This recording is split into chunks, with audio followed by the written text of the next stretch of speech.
Oh, the food tastes awful again. It's hard to enjoy it when you're so unhappy. Marrying you was a mistake, and being born into this family feels like another mistake. Having two sick people in the house is exhausting. Whenever my husband looks at me, he just complains. I don't want his words to upset his sick parents. My name's Chloe. I'm 34. We've been married for 5 years. We met through a friend when I was 29 and my husband was 31. After finishing college, I lost both my parents to illness one after the other. My husband, Sam, wanted to get married quickly, and I thought he was serious about it. But now I think he just didn't want to be left behind because all his friends were getting married. We started talking about marriage after only 6 months of dating, and I met his family. They were nicer to me than I expected, especially when they found out my parents had passed away. His mom helped me with the wedding planning like my own mom would have, and I was really thankful. So, I didn't mind the idea of living with his parents after we got married. Actually, I felt very welcomed. Chloe, your coffee tastes really good. Thanks. My dad, who passed away, loved coffee, and I do too because of him. Sometimes I even blend different types of beans myself. I was so passionate about coffee that I wanted to open a cafe with my dad someday. After my dad died, I lost my love for making coffee, but my father-in-law really likes the coffee I make. When I see how happy he is drinking it, it reminds me of my dad, and sometimes I cry. But my husband Sam doesn't care much about coffee. He can't even tell if it's instant or brewed from beans. He always says instant is probably better. I love cooking, but Sam doesn't seem to care about food. He never compliments my cooking and thinks all food tastes the same. But my mother-in-law enjoys cooking with me, which makes me happy. I always wanted to cook with a daughter like her. Chloe, you know so many recipes. You've been teaching me a lot, thank you. I love cooking with you every day. Sam didn't help with chores, but my in-laws always appreciated what I did. So married life was good. But 2 years ago, my mother-in-law got sick. She didn't need to go to the hospital, but she had to rest sometimes. Chloe, I'm sorry. I'm feeling better today, so I can help with chores a bit. Please take a break sometimes. I'm okay, don't worry about it. But Mom, Chloe is really good at housework. Sam, don't say that. Do you realize how much Chloe helps us every day? You can work without worry because Chloe is here. You should show some gratitude. Taking care of my husband's parents is something I'm grateful for. It's not hard for me to look after my mother-in-law, but it bothers me that Sam doesn't appreciate me. After my mother-in-law got sick, Sam started complaining about the house being gloomy. He began coming home late and working more on his days off. Then I noticed makeup on his clothes, lingering perfume, and other suspicious signs. When I confronted him, he admitted to having an affair. He said he met her at a bar where he went with colleagues because he didn't want to come home early and help with caregiving. I was shocked by his lack of guilt and the ridiculousness of his excuse for cheating. It made me angry and frustrated to think he was doing this while I was taking care of the house and his mother. But my father-in-law got really mad and scolded Sam, who seemed to feel really sorry at that moment. He said sorry and promised not to cheat again. So I decided not to divorce him. But honestly, I was more worried about leaving my sick mother-in-law than staying with Sam. I couldn't imagine Sam taking care of his mom, and I thought it would be hard for my father-in-law, who was still working, to do it alone. Then, when my father-in-law turned 65, he retired. On the day he retired, Sam was more interested in how much money he'd get from his dad's pension than appreciating his dad's years of work. It seemed like Sam was counting on getting some of his dad's pension, but his dad's answer was totally unexpected.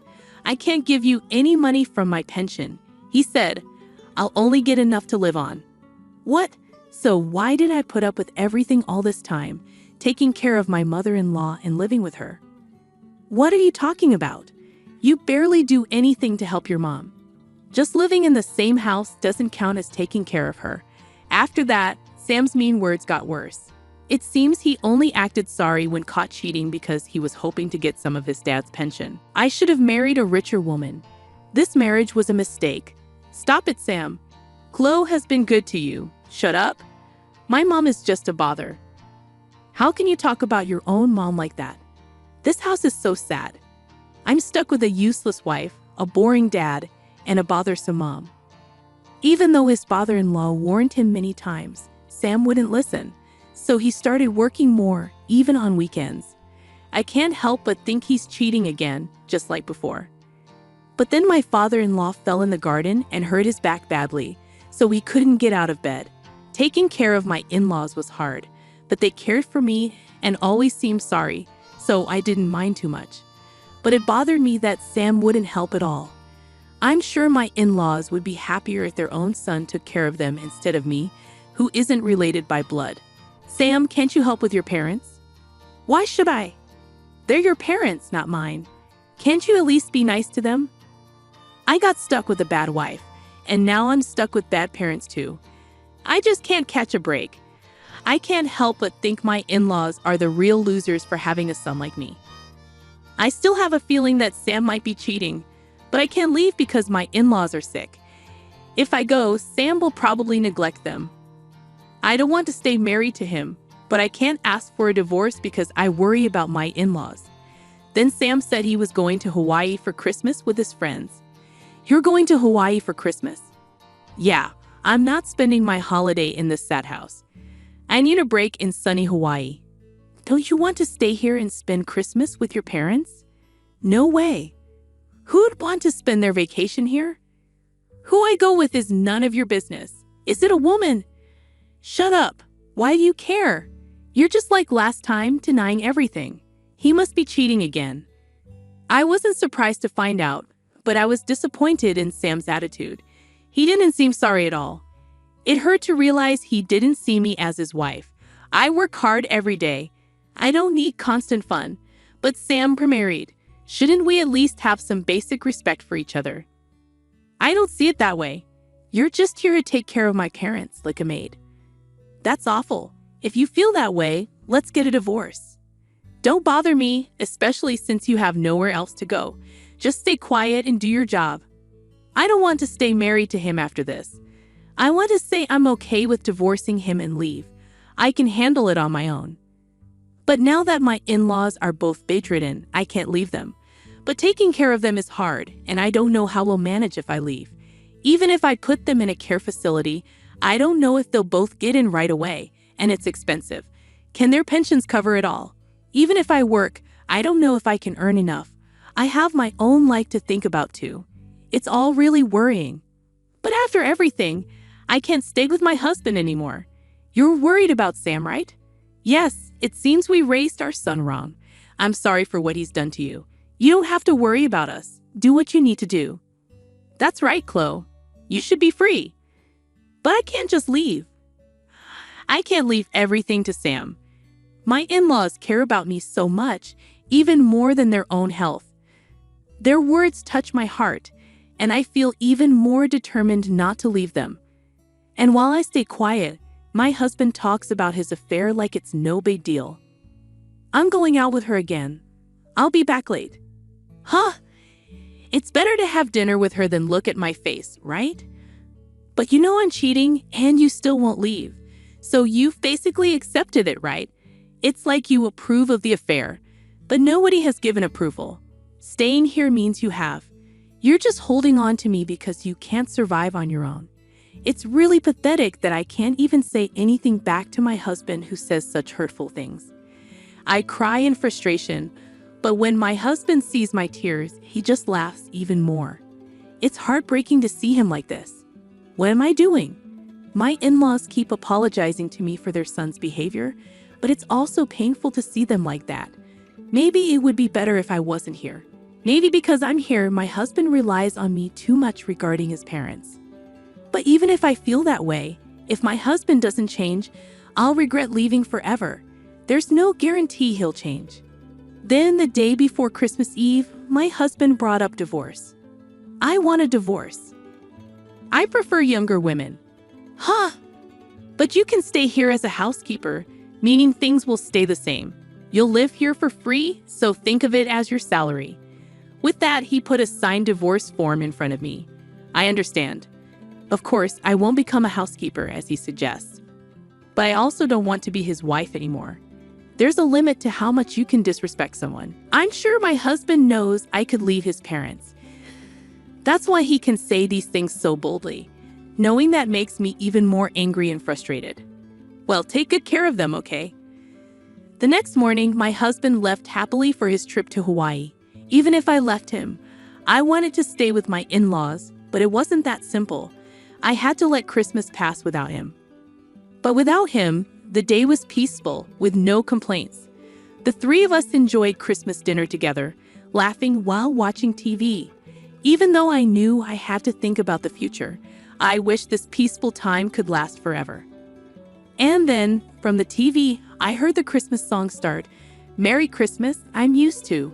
Suddenly, my father-in-law sat up in bed. All right, let's get going, dear. Okay, my mother-in-law replied as she quickly stood up. What's going on? Merry Christmas, Chloe.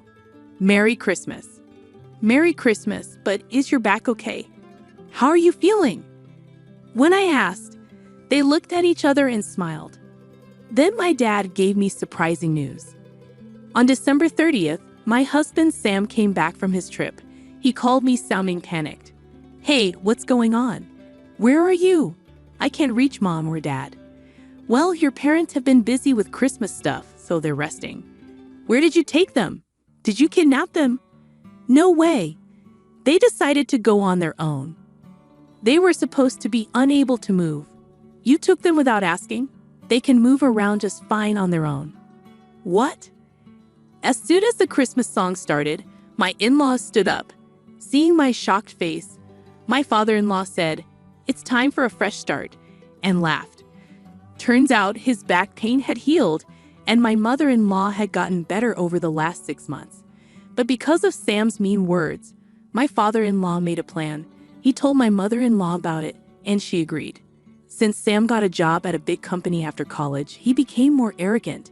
He'd often stay out late, but they weren't too worried because he was single. When he married me, his parents hoped he'd settle down.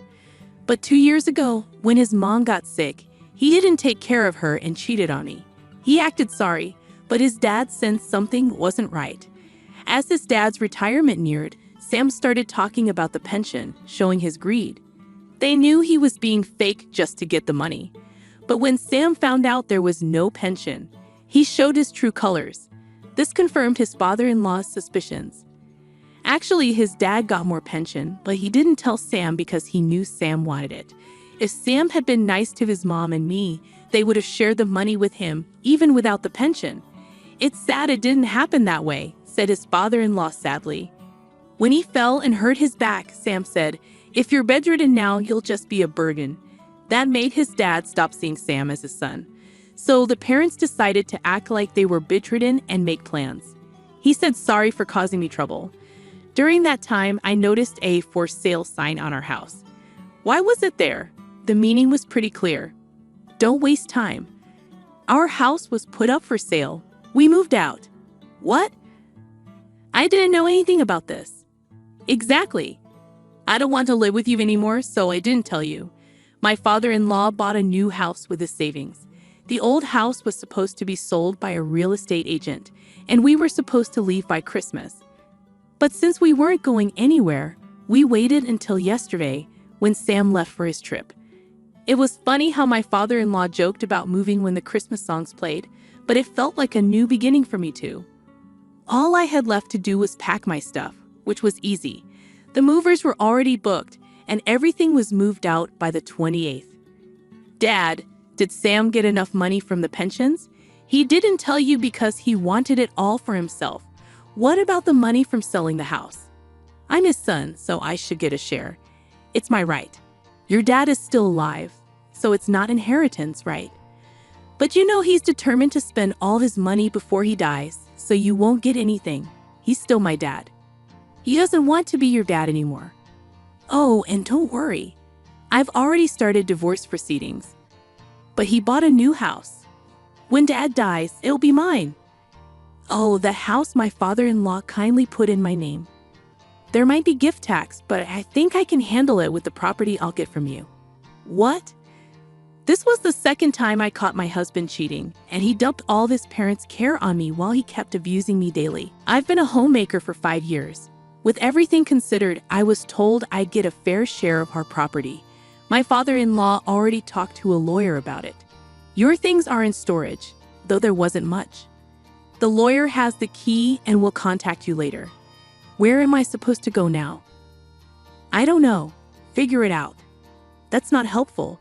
I told my girlfriend I'd be living in a nice house with a maid. Without a house or you, I'll look bad. I couldn't believe he said that to me. It reminded me he only thinks about himself. I didn't even want to talk anymore, so I hung up. Maybe you can do wrong without getting caught. My ex-husband's boss saw him in Hawaii during a work trip and found out. His company has strict rules, so he got demoted and a big pay cut. After my lawyer contacted the woman my ex-husband was seeing, she disappeared. Sadly, my ex-husband keeps asking to get back together, but I won't agree to that. Now he's struggling to pay his bills because he spent a lot on his mistress. He begged my lawyer to reunite us, crying about his problems, but the lawyer said no. Then my father-in-law recorded my ex's verbal abuse, and the lawyer was upset, saying it wasn't okay. So it's no surprise my father-in-law bought an old house with good air. I'm planning to turn it into a cozy cafe. We discuss ideas every day, trying to make it work. I don't know if it'll succeed, but I'm giving it my all. Seeing my in-laws happy makes me happier than anything else. I want us to keep living together, enjoying good coffee and getting along. My sister Christina and I are just a year apart in age. We started seeing more of each other after our children were born, but then something changed. Christina doted on her son, Justin, and eventually abandoned her daughter, Heather. "Here's a failure," she said.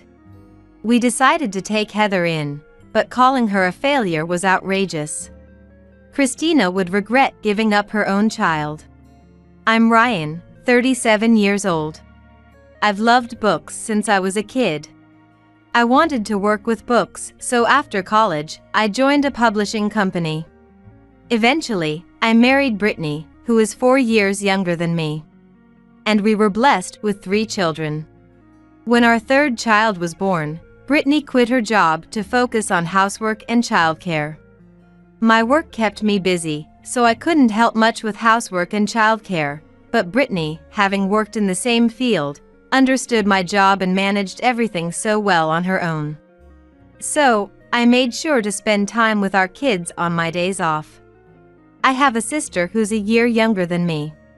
Her name is Christina. Despite our close ages, our personalities didn't match, so we didn't interact much. We started visiting each other's homes after my first child was born. When our son Kevin was born, Christina's son Justin was already in elementary school, but Justin and his sister Heather adored Kevin. Later, we had 2 more children, and we continued our family interactions so the cousins could bond. I began to feel something was off when Justin turned 12 and Heather turned 11. Christina started bringing only Heather to our house. Justin was busy with tutoring and extracurricular activities, she said. Christina often left Heather with us, saying she had to pick up Justin. "Isn't Heather taking any classes?" I asked once. Heather replied, "I'm not good at anything, so they don't want to spend money on me." "What do you mean?" "Justin is promising, so they invest in him now." "Isn't there something you want to do, Heather?" "I wanted to join an art class, but they said it wouldn't help me get into a good school, so it's not allowed." It wasn't just that. I noticed other disparities. Justin always wore new, expensive clothes, while Heather wore old hand-me-downs. One time, our families went out to eat together. Justin could order whatever he wanted, including drinks and desserts, but Heather was only allowed to choose from the cheaper lunch menu. "Christina, that's not fair to Heather," I said. Christina laughed and said, "Justin is brilliant. We want him to go to a good school and become a doctor or lawyer. That way, our retirement is secure." So, we invest in Justin now. Heather's grades aren't great, so spending money on her is a waste. We've given up on her. We can't afford to spend on a child with no future prospects. Unless you want to cover our meals, Ryan. I'll cover Heather's. You're stingy. Who was really being stingy, unable to spend equally on both children? Christina's behavior escalated. Just having her at home costs money. So, she left Heather with us more often. Heather didn't complain and stayed quiet. She must have understood she was left behind because of the cost. She barely ate, even when we served meals. I felt so sorry for Heather. One night, when Christina and her husband Brandon came to pick Heather up, I confronted them. What were you doing so late? Pay more attention to Heather. We can't help it. Justin's tutoring runs late. Today, we took him out to celebrate his perfect test score. Christina said without a hint of guilt. I lost my temper and yelled. Justin and Heather are both your kids. I heard a child crying from the bedroom. Kids are for our future security. We don't need one who can't earn money. Right, Brandon? Christina sought Brandon's agreement. They must have discussed Heather's fate beforehand. What to do with Heather? Brandon just nodded without any surprise. If you feel that way, why don't you take Heather, Ryan? What? Make Heather one of your kids. What? You already have 3, one more won't matter. What are you saying? Take this failure. With those parting words, Christina left with Brandon. As I was about to chase after them, I felt a tug on my shirt. Heather, who was supposed to be sleeping with the kids, was standing there. Tears welled up in her eyes, and she said just one word. It hurts. As she spoke, the tears she had been holding back flowed freely. I hugged Heather, unable to do anything else. I'm sorry, I'm so sorry, Heather. Then Brittany, holding one of our still awake children, came over and said, Do you want to be our child? I looked at Brittany's face. Are you sure? If Heather's okay with it, I welcome her. The kids adore Heather like their real sister. Heather started crying loudly. That was her answer. For a while, I thought Christina might come to take Heather back, but she never did. When I contacted her, she insisted. As long as we have Justin, that's enough. She showed no concern for Heather. Brittany and I decided to start the adoption process, knowing Heather wouldn't be happy going back to that house. At first, Heather cried all the time, but gradually she became a great big sister to our kids. Especially our youngest, who still needed constant attention. When Brittany was busy with housework, Heather would watch over the little one, and Brittany seemed grateful for it. Most of all, Heather was great at drawing. She could draw family portraits and anime characters perfectly. Whenever Heather started drawing, the kids would gather around quietly to watch. They'd request what they wanted her to draw next. Heather was also good at storytelling, creating stories for the characters she drew. The kids would listen with shining eyes. Heather, you're so good at drawing and telling stories. You're the only one who can calm these rowdy kids.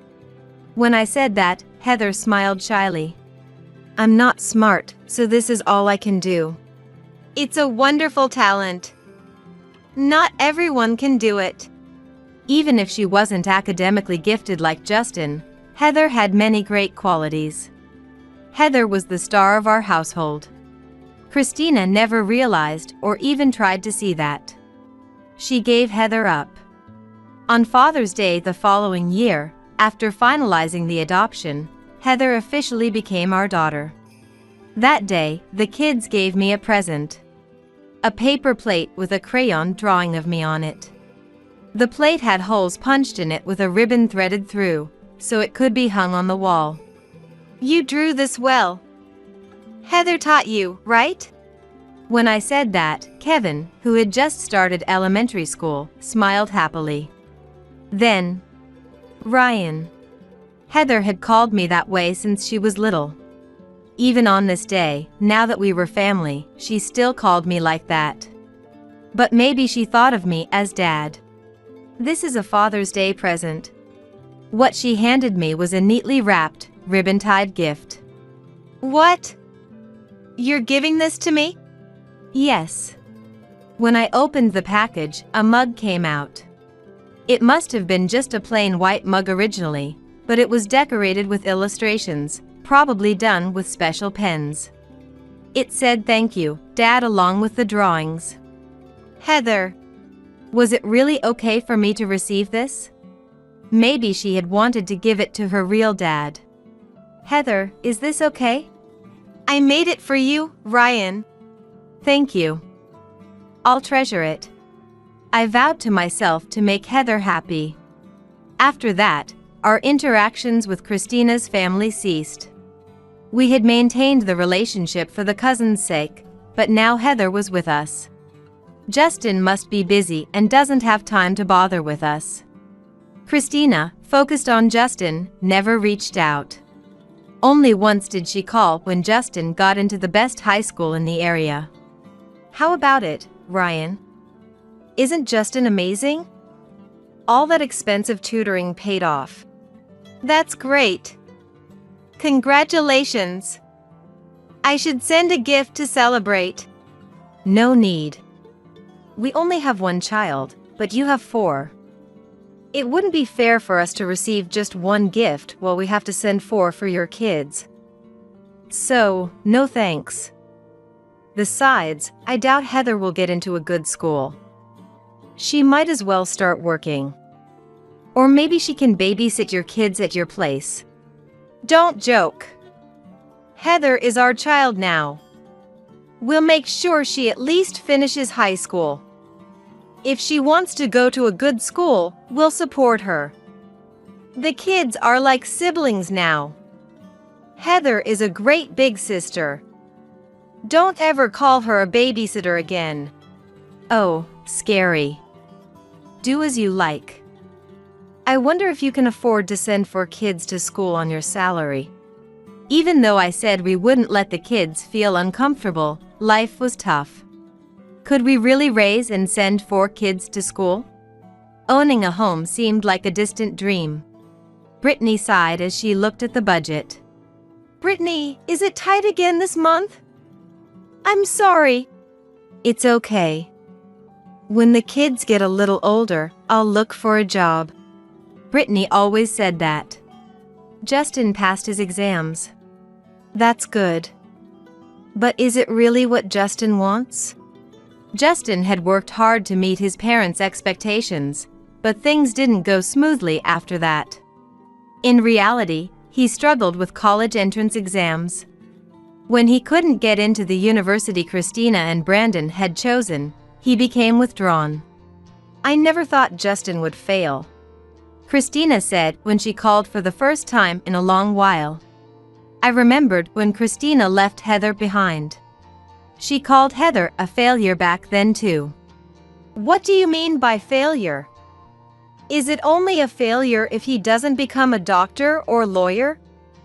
Justin must have had things he wanted to do, but you pushed your expectations on him. Do you blame Justin if things don't go as planned? Have you ever listened to what Justin or Heather wanted? Kids aren't born for their parents. They have their own lives to live. Parents should help them with that. You're so high and mighty. It's easy for you with 3 kids, now 4. Maybe one of them will become rich. My hard work will be wasted if Justin doesn't succeed. He has to try again next year. It was Justin, not you, who worked hard. That's not true. I worked hard to make sure Justin could succeed. But Justin, having lost his motivation, didn't attempt the entrance exams the following year. He didn't go to college, didn't work, and just stayed in his room every day. No matter how much Christina tried to console him, Justin's heart didn't budge. Eventually, Christina started taking her frustration out on Justin and Brandon. Fights became frequent in Christina's house, and Brandon eventually left. Christina moved to a small apartment with Justin. Their savings were gone, and she started working to support the two of them. 10 years after we took Heather in, on Father's Day. This day also marked the anniversary of Heather becoming part of our family. Every year on Father's Day, Heather made a handmade gift for me. But this year, the gift wasn't handmade. "Ryan, here's this year's present." What she handed me was a paperback book. The cover featured Heather's familiar character drawings and her name. I jumped up and hugged Heather, shouting with joy. "You did it, Heather! How do you like my present?" "It's the best. I'm so proud of you." "Thanks to you and Brittany." Heather had been drawing comics as well as illustrations. I always knew Heather had a talent for art, and over the years, her skills had visibly improved. Her stories were engaging too. So Brittany and I reached out to every editor we knew in the comic industry. We wanted them to see Heather's work. Finally, someone recognized her talent, and Heather made her debut in a comic magazine. After graduating high school, Heather attended a vocational school but started her career as a comic artist while still in school. After a few one-shots, she secured a serial publication. And now, her first comic book had been published. Despite Christina and Brandon calling her a failure, Heather's success didn't stop. Her comics became popular, got adapted into an anime, and even had a movie deal in the works. By then, Heather had her own apartment nearby, but she still visited us when she could. Then, something happened. After a long period of no contact, Christina showed up. I could guess why she came now. "Heather, you're amazing. I never knew you had such talent." First, she showered Heather with praise. Had she ever praised Heather like this when she was her mom? How did Heather feel about being praised like this? She must have felt happy. There was a possibility she might prefer her biological parents. If I had known Heather would be this successful, I would never have let her go. With Heather earning money, Justin's failure can be easily rectified. "Right, Ryan?" Christina looked at me and said, "Can you give Heather back?" "What?" "I gave birth to Heather. Of course, it's better for her to be with her real parents." "What are you saying? You abandoned her." "I was busy with Justin at that time. I didn't have time for Heather. And now Heather has moved out and is living on her own. But she will repay us, won't she? After all, we are her real parents." I was at a loss for words. I wondered if I could compete with her real parents. If Heather chose Christina, there was nothing I could do. But Heather was calm. "You never praised my drawings. I've been drawing since I was in elementary school, but I was scolded for drawing at home. So I drew in secret." "Really? I don't remember. But no one got angry at Ryan's house. On the contrary, they always praised me. Everyone enjoyed my comics. So I was happy and wanted to improve, to draw comics that everyone would enjoy. I got better because I stayed at Ryan's house. If I had stayed at home, my potential would have been crushed." "What?" "I would have remained just a failure." "You called me a failure, didn't you? You told Ryan you were giving him a failure." "No, I didn't. I remember clearly. I was discarded because I was no longer needed. By my real mom. No, I didn't abandon you. I was just busy with Justin, so I had Ryan take care of you." "Christina." Heather called her by her name. "I am no longer your child. I won't repay you." "What?" I will repay Ryan and Brittany. What about me and Justin? We are no longer family, so I don't care. I'm your real mom. You may have given birth to me, but Ryan and Brittany loved me. They allowed me to live for myself, not for my parents. That's why I could achieve my dreams. I won't be a convenient tool for your old age.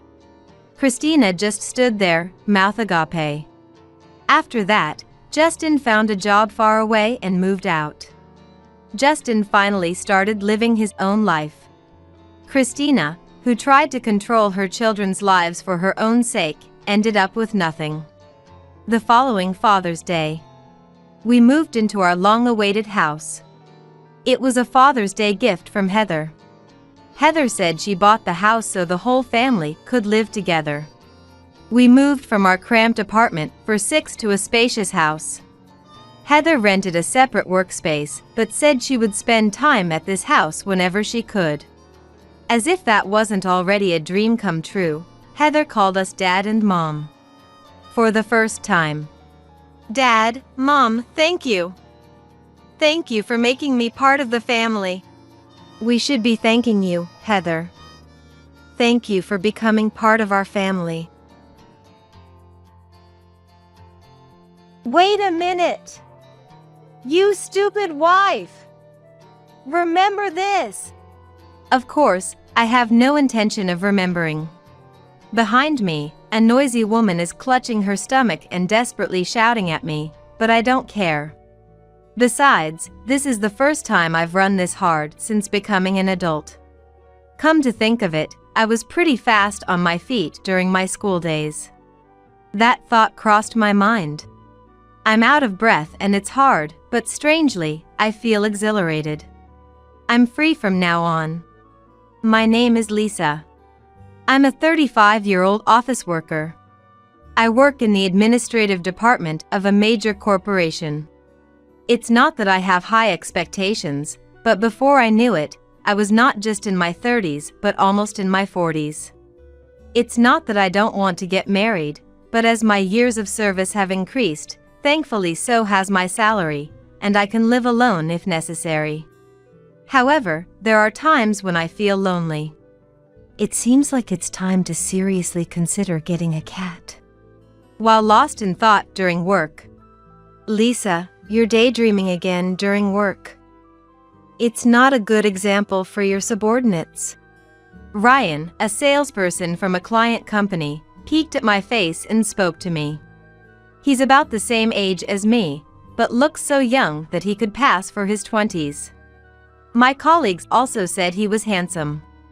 Spring makes me sleepy. Let me guess, you ate too much lunch? We've known each other for a long time, so we can joke like this. Watching our interaction, some colleagues teased us, suggesting we should date. I just brushed it off, but then an unexpected event happened. Lisa, I want you to marry me. Ryan, who had been waiting for me at the exit after work, suddenly asked me out for a meal. I thought it was his usual joke, especially since we had been drinking, but it seemed he was serious. To be honest, I was a little interested in him, so I was happy to hear that. I asked him to wait a bit for my answer, and then I formally accepted. After we started dating, I began calling him Ryan by his first name. He always brought up new topics and was a great conversationalist, typical of the top salesperson. Since we knew each other from before, we never really had a big fight, and 6 months into the relationship, he proposed to me at a place with a beautiful night view. Of course, I said yes. Little did I know that this man would turn out to be incredible in ways I never imagined. After getting married, my husband was transferred to a department with more business trips. The salary will be higher, and we'll have a more comfortable life. I wanted him to stay by my side, but it seemed he had long wished for this transfer, and he was happy about moving to his desired department. He was away from home for half of the month, and even though we were newlyweds, maybe I should really get a cat. I started to seriously consider it. Having lived alone for a long time, I had no trouble spending time by myself. With my husband away, there was no need to cook elaborate meals. There were days when I just made simple dishes for dinner. The married life I had imagined when I was single was far different from reality, leaving me feeling a bit empty. My husband earned well, but as we didn't have children, I felt there was nothing for me to do at home, so I continued working. "Aren't you going to have kids?" At a drinking party, a colleague with children sympathetically asked me, but I just laughed it off with a haha. I wanted children sooner rather than later, considering my age, but it seemed my husband felt differently. He said he wanted to cherish our time as a couple, which made me a bit happy, but I also felt anxious. Someone who trampled on my feelings like this intruded. One day, as usual, my husband was on a business trip, and I was quietly having a drink alone when the doorbell rang. Seeing the person on the screen, I couldn't help but let out a sound. I couldn't just ignore it, so I let the person into my room. "Please call before you come, Mia." "How many times do I have to tell you?" Not sure if my reluctance showed on my face. "You always look so gloomy, Lisa." "Oh, Ryan is not home again? You guys aren't young anymore, shouldn't you be more worried about having kids?" The one who would say such rude things so nonchalantly was my husband's mother, Mia. She barged into the room and finished off the bottle of wine I had opened. Then, without asking, she opened the refrigerator. "Oh, there's some expensive-looking meat. I can take this, right, Lisa?" It was an A5 grade steak I had bought as a treat for myself to cook the next day. Mia, my mother-in-law, would come to our house and pester me for things. "What? No, of course not." I realized my mistake the moment I said it. Mia's face turned sour quickly. "Huh? Living a life of luxury with my son's earnings, and you can't even share a bit? Sit down." Once she started, Mia was unstoppable, lecturing me endlessly. She would go on and on about how she raised her son with care, how she was strict to get him into a top university. She detailed the expenses of getting her son through college. Mia said these things, but I heard that it was my father-in-law who worked hard and earned money while Mia had always been a housewife. Maybe her frugality contributed to that. I've been subjected to this talk annoyingly many times. I've tried pretending not to be home, but she would knock on the door until I came out. Sometimes, I had to call my father-in-law to come and get her. Every time I saw him, he looked tired. "Come on, let's go home. Enough is enough." Watching Mia being dragged away by him, I deeply realized that marriage isn't always about happiness. By the way, the steak was bought with my own money. As if I'd give it to Mia. Every time she appeared, I was glad we weren't living together. Then, one day it happened. I was relaxing on the sofa, sipping coffee on my day off, when... "What? What did you just say?" I couldn't hide my shock at my husband's words. I said, "Divorce. My parents, they got divorced." Tying his tie, my husband told me calmly. According to him, my father-in-law's anger towards Mia finally reached its limit. Of course, Mia refused the divorce. In the end, it turned into quite a battle, each hiring lawyers. The amount Mia demanded for the divorce was much higher than the norm, but my father-in-law agreed to it just to get away from Mia. My father-in-law's family was wealthy, and he himself was an executive of a large company. With that, Mia must have gotten quite a sum. "He always looked so worn out. It's good he's free from Mia now." As I was thinking this, my husband said, "So, the house was Dad's, and he's already put it on the market. What will Mia do now?" As I was thinking, the doorbell rang. Not Mia again, I thought, but my guess was wrong. A uniformed delivery person stood there. I thought it was a courier and opened the door, but Mia was there with the delivery person. Confused. "Where should we take the stuff?" the delivery person asked, and Mia barged in. "Please take it to the back room," she said. "Thanks for agreeing to live together, Ryan. You're such a wonderful son of mine." I was completely left out. In no time, the spare room, which had been used for storage, was filled with her belongings, and it was transformed into Mia's living space. "What? I haven't heard anything about this. I can't just accept sudden cohabitation." If it were the kind Mia, it wouldn't be a problem. But this Mia was different. As I desperately refused, both of them looked at me with puzzled faces. "Isn't it all the same whether we live together now or in the future?" "You'll take care of Mom then, Lisa." My husband said such an absurd thing. Apparently, taking care of Mia was a foregone conclusion for me. "Absolutely not. This is ridiculous. I'll divorce." "This is crazy. Stop making fun of me." To this, they both started laughing at me as if I was a joke. "Divorce?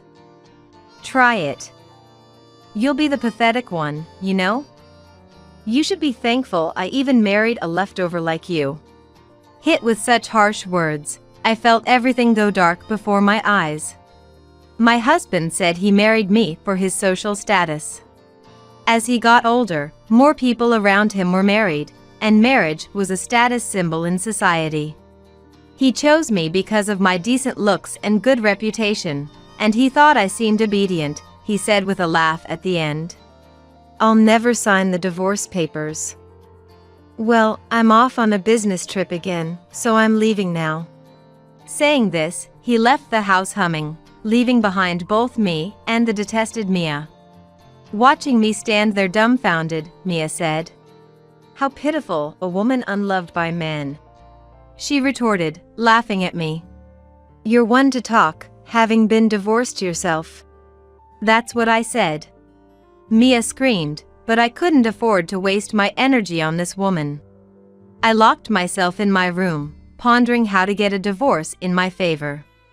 I searched the internet, but my husband hadn't done anything particularly wrong. At most, he had the crazy Mia. Not even cheating. As I thought this, Mia banged on my room door so fiercely I thought it would break. "Come on! Get out here now!" Wondering what was happening, I came out to find several delicious-looking dishes on the table. Thinking Mia had prepared the meal, I sat down. Well, she's a bit nice after all. Just then, "Hey! What are you sitting down for? Pay up!" I looked where Mia was pointing and saw a confused delivery man at the door. Dumbfounded by Mia's stupidity, I said, "I won't pay for it." Then I returned to my room and locked the door. She screamed outside for a while, but eventually quieted down. Seems like she paid for it herself. Good. From then on, Mia and I hardly exchanged words. I've heard of married couples living like strangers, but what was this relationship? I even thought about such trivial matters. My husband's visits home became even less frequent, and when he did come home, he and Mia would be having a party-like time. I was quietly preparing for divorce.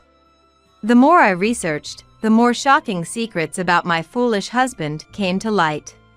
He was truly Mia's son. A real piece of work. Mia never cooked, relying on delivery for every meal. And she ordered a lot. Given her large size, it made sense. Once, I prepared a meal for Mia, but she threw it away, plate and all. When I found it, I was so frustrated I cried. Mia had always been stingy with money since the beginning of our marriage. Extremely reluctant to spend more than necessary. She had no problem coveting others' belongings. Once, after a bath, I was eating ice cream when she barged in unannounced. "I'll take one of those," she said, and shamelessly ate one of the 2 ice creams in the package. a greedy and unpleasant person. I continued this life for nearly a year. Although Mia and I were living together, we barely saw each other, so it wasn't too hard. I considered moving out, but I didn't want to be seen as running away. More than that, the thought of the two of them falling into hell made me giddy. Mia. One day, when I suddenly spoke to her, Mia involuntarily shuddered. What do you want? How about we go out for dinner together? Unlimited high-end lobster. Plus, it's unlimited time right now. At my suggestion, Mia, always eager for a meal, was immediately interested. I'll go, but you're paying, right? As always, she was presumptuous, but I answered with a smile. Of course. Once Mia knew it was on me, she began ordering one dish after another at the restaurant. I'll take 5 servings of premium lobster, same for shrimp and scallops. And then, like a black hole, Mia devoured the meat continuously. Other customers glanced and whispered, laughing at her. I get it. She's practically a cow herself. Here's where my plan hit a snag. I intended to leave Mia at the restaurant and return home early, but she protested. Eating alone is embarrassing. That's what she said. I think you're embarrassing enough already. In the end, Mia, taking advantage of the unlimited time offer, silently ate meat for 3 hours. She even ate the meat I grilled, leaving me with only about 5 pieces. After 3 hours of that, when it was time to pay, the server said with a forced smile, "We look forward to seeing you again." But his eyes weren't smiling. He probably hoped never to see such a customer again. Well, that was an okay restaurant. I was infuriated that her first comment was that, after eating and drinking on someone else's dime. I was thinking of where to take her next when suddenly, ouch! Mia collapsed, sweating profusely. And in obvious pain. What happened? Are you giving birth? Don't joke at a time like this. The cause of her stomach pain was obvious. In extreme pain, Mia panicked. Hurry, this is serious. Call an ambulance, quickly. I thought the real problem was her head and stomach, but to avoid further embarrassment from her loud cries, I did as she said and called an ambulance. Fortunately, it arrived in about 15 minutes. By then, Mia had quieted down, but she was crouching and holding her stomach in pain. What happened? The paramedic asked. My stomach hurts. Mia could barely speak. We'll take her to a nearby hospital. Are you her daughter? Son's wife? Please come with us. The paramedic asked me, but I replied. Son's wife? No. I know her, but she's practically a stranger now. I think her stomach pain is because she ate meat nonstop for 3 hours at that lobster place. I explained emotionlessly. 3 hours. I see. The paramedic's face twisted in disbelief. Well, I have urgent matters to attend to, so I'll leave now. Her son is around, so please contact him. I said and ran off as fast as I could. From behind. Wait! You stupid wife, remember this! I heard Mia shout, but of course, I had no intention of remembering. I hurried home. When I arrived, the movers I had arranged were there too, and I left the house with my packed belongings. A few hours later, my mobile phone was bombarded with calls from my husband. The hospital must have contacted him. Hey Lisa! What are you doing? Mom is in trouble. What am I doing now? I'm sitting on my new sofa, elegantly drinking coffee. I retorted. Don't joke! I came home and your stuff is gone, and there's a divorce petition. I'll never sign it. My husband was furious, but I said, then it'll be through lawyers. You should receive the official documents soon. You have plenty of women, so it shouldn't be a problem, right? As I laughed, he whispered, "Huh," in a small voice. I had hired a detective agency to gather information on my husband for a favorable divorce. And what a surprise! One evidence after another came out. I quickly found out about a woman he was involved with in Chicago. Just as I thought that was it, there was a woman in Los Angeles, then New Orleans, and recently Denver. The number was so high that my female lawyer and I joked, "Where do you think the next one will be?" I bet Atlanta. We even had the luxury to guess the next affair location. After all this, gathering evidence against him took a lot of time and money, but thinking about him going to hell made it all seem worth it. I hated my husband that much. I didn't leave that house because I wanted to save on rent. It was also a part of my small pride, a determination not to lose. I planned to demand a security deposit for the divorce lawsuit from all the women involved, but it turned out my husband had pretended to be single. I thought he was the lowest of the low. However, one of the women he deceived reported his misdeeds to the company where he worked. As a result, he was demoted to a minor subsidiary and, with his pride wounded, he quit the company. It seemed the matter with the women was settled through settlements. I heard it cost a pretty penny. I thought, serves him right, from the bottom of my heart. Eventually, our divorce was successfully finalized. I made sure he paid the full amount I had asked for the divorce security deposit. The source of the money? He had to sell his stocks and savings from before we were married, and it still wasn't enough. Most of it was paid by Mia, my ex-mother-in-law. Despite receiving a substantial amount from her ex-husband during their divorce, it seemed she had nearly run out of money. She must have been shocked to see her son in such a mess after she got out of the hospital. Good riddance.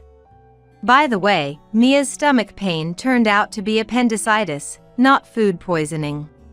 Seems like her stomach is just as unbelievable as ever.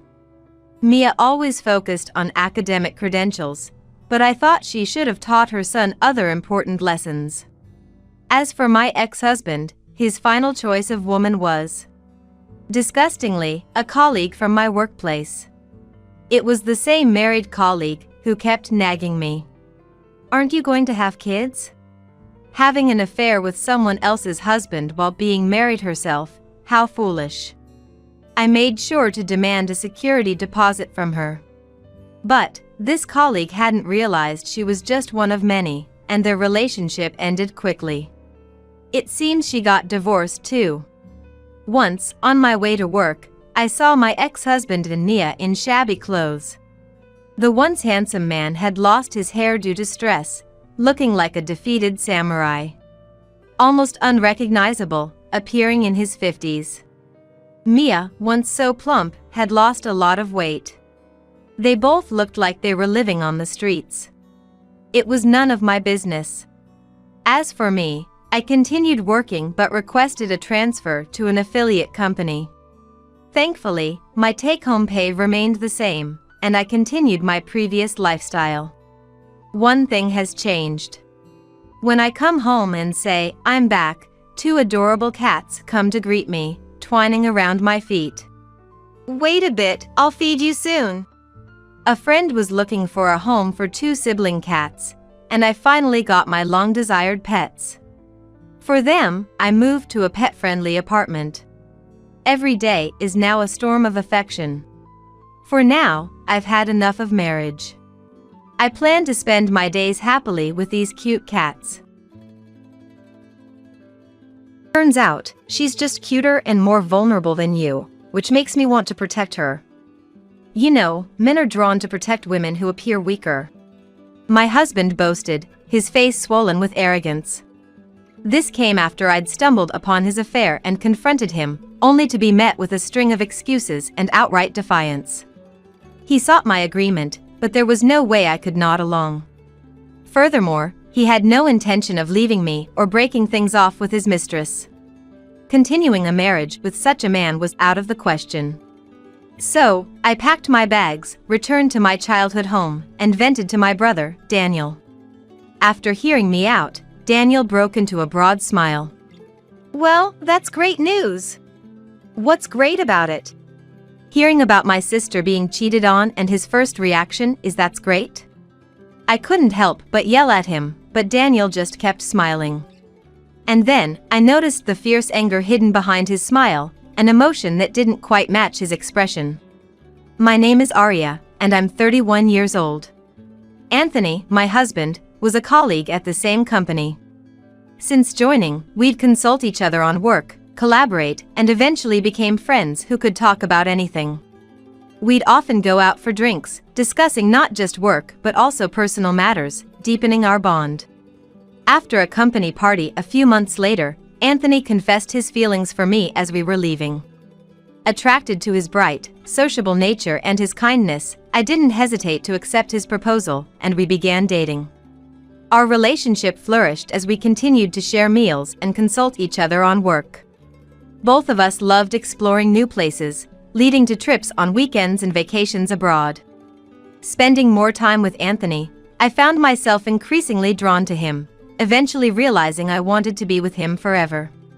That moment in our 5th year at the company, when Anthony surprised me with a proposal, remains unforgettable.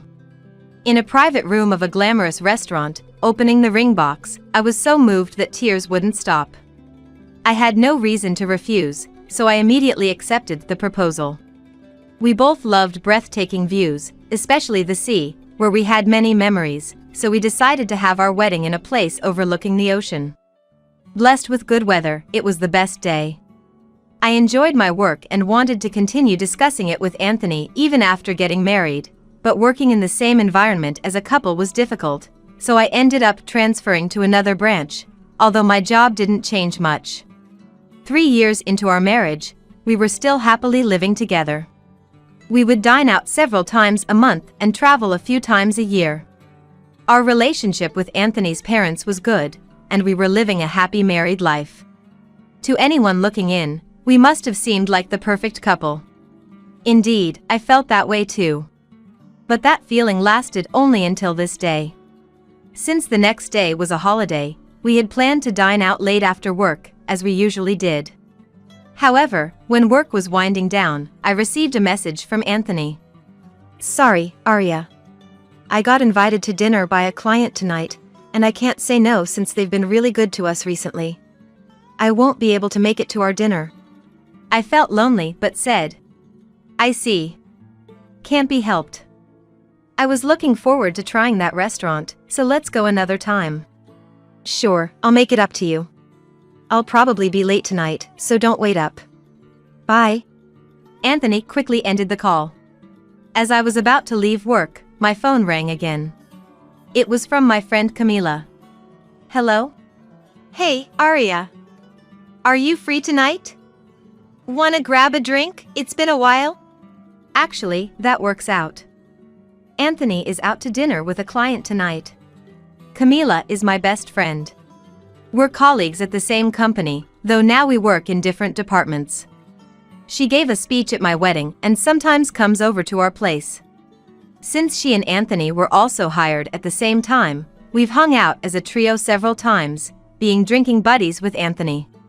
It's always more fun when the 3 of us get together. Sometimes, like today, she'd call out of the blue, and we'd meet up for a casual drink when available. We decided to meet at the station near my house, so I left the office and headed to the station. The train arrived just in time, and I got to the station quite early, but Camila was already there waiting. "Sorry to keep you. Long time no see. I just got here too."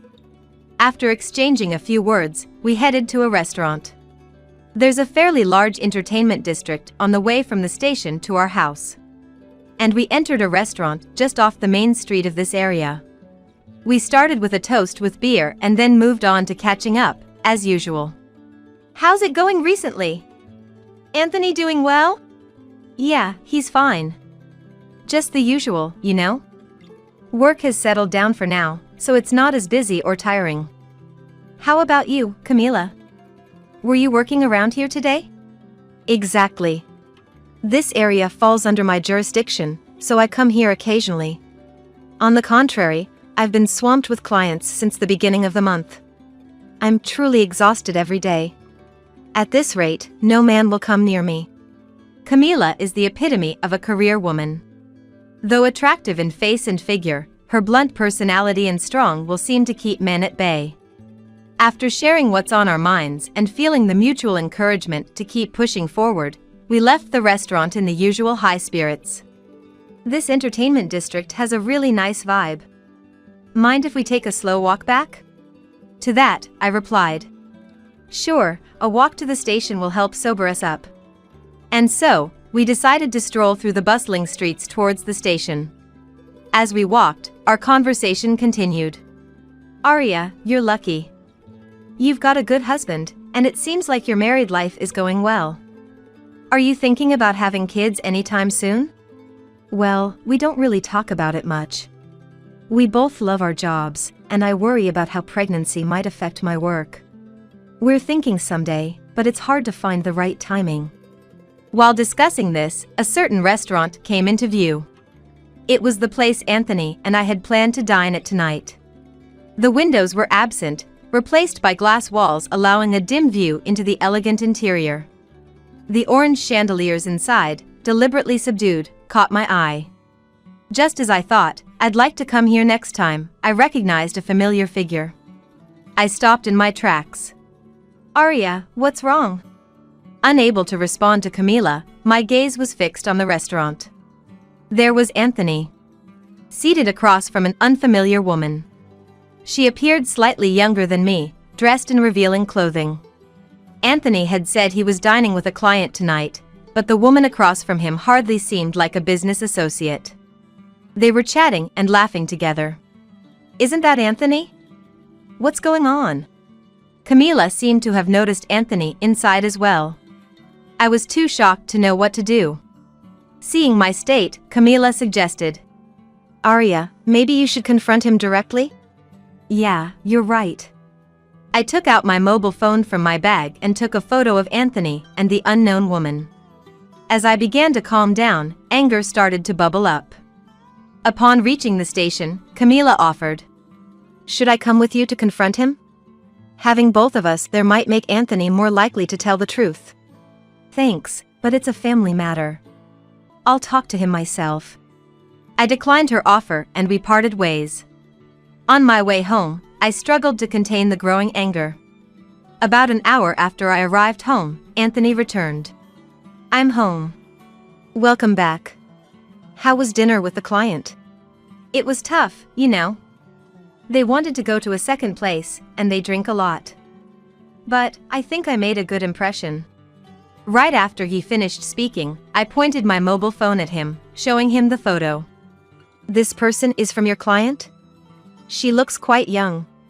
Dressed not quite for work. Did she change before meeting you, Anthony? What? Why? You didn't follow me, did you? Of course not. I was dining out with Camila. We just happened to see this on our way back. Is this person really a client? Choosing such a fancy restaurant for dinner, from which company is she? Well, what? Can't answer? She's not someone you need to hide from me, right? Sorry. Sorry? You mean this is an affair? She's your mistress? Hey! Answer me! Yes. I broke down crying. Why? Why would you do this? I thought we were doing fine. It's your fault, Arya. You're always busy with work, and though you take care of home, I wanted you to pay more attention to me. You're straightforward and strong, but she's cute and makes me want to protect her. Eventually, I found it more enjoyable to be with her than with you. Hearing those words was a shock. No longer feeling any affection from him. Clearly preferring his affair partner. I would have preferred he just said it was a friends with benefits. I couldn't stay any longer, packed what I needed, and left the house. Dragging my carry-on, I caught the last train home.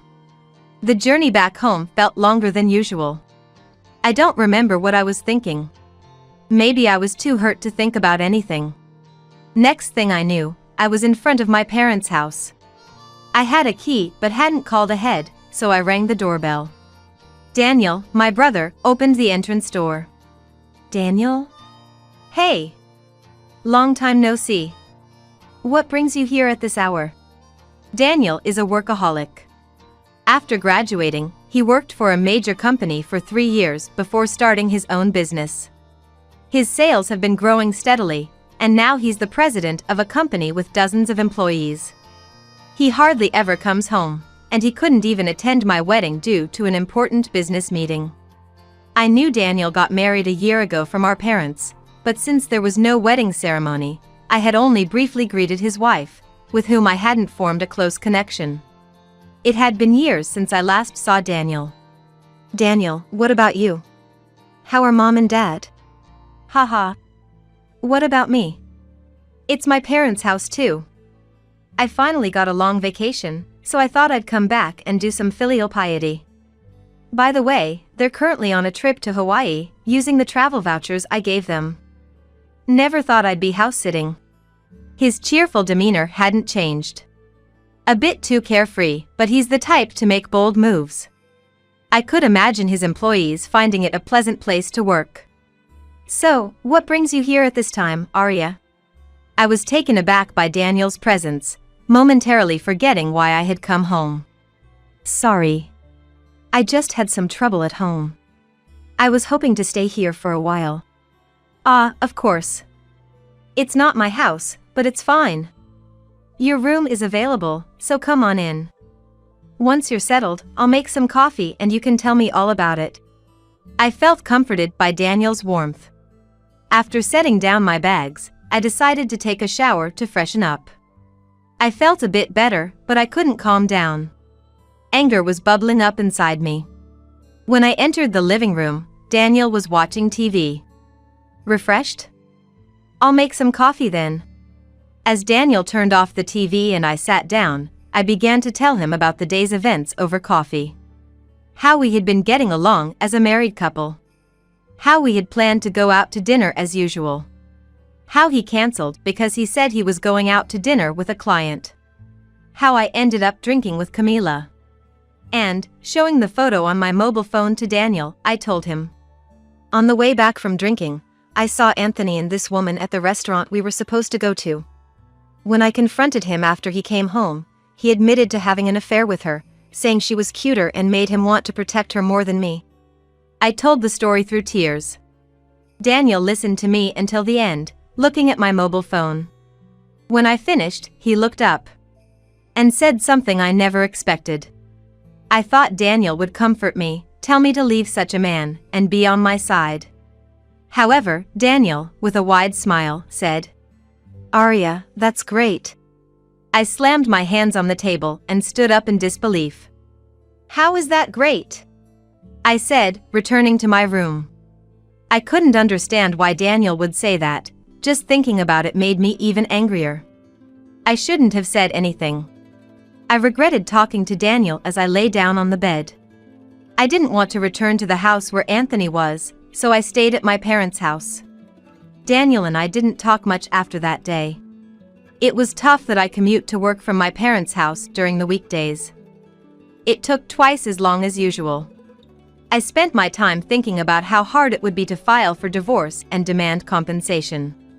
A week later, on the weekend, I decided to relax in my room and play some mobile games, enjoying a leisurely time for the first time in a while. Just as I was thinking about getting some lunch, the doorbell rang. Who could that be? It was unusual to have visitors, so I went to the entrance. Then, there was Anthony. And he was apologizing to Daniel, who stood there imposingly. Why, though? Shouldn't he be apologizing to me, not Daniel? Then I heard Daniel's voice. I never imagined the other party would be you. I'm sorry, I didn't know.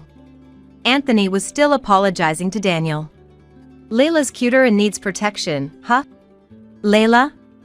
The only Layla I knew was Daniel's wife. Confused, Daniel continued. Lately, Layla's been acting restless and clearly hiding something from me. Her expressions when I talked to her weren't right, so I started suspecting an affair.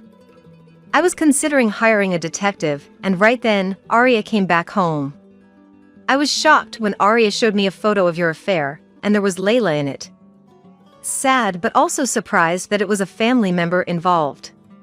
You never know what's going to happen. This will make the divorce court and compensation claims easier, though. I was speechless. Turns out, Anthony's affair partner was Daniel's wife, Layla. The woman Anthony had been dining with wore heavy makeup, completely unrecognizable to me. It had been a while since I last saw her, and I didn't remember her wearing that much makeup. When you contacted me, I truly felt sorry for what I had done. I will cut off all contact with Layla, so please forgive me. Apparently, Daniel had reached out to Anthony about the affair. Daniel noticed me standing there, stunned. Oh, Arya. You heard the conversation? Yeah, most of it. Good. Now we have all the information we need on Anthony and Layla, his affair partner. This will make it easier to file for compensation in the divorce proceedings. It's good you came home, Arya. Daniel said to me with a smile. So that's what it was. At that moment, I understood the meaning behind Daniel's words from a week ago. Why he had said that's great. What was Daniel feeling at that time? He was trying to comfort me, but maybe he was also speaking to himself. Thinking about Daniel's feelings, I decided to divorce Anthony and claim compensation in the divorce proceedings. Arya.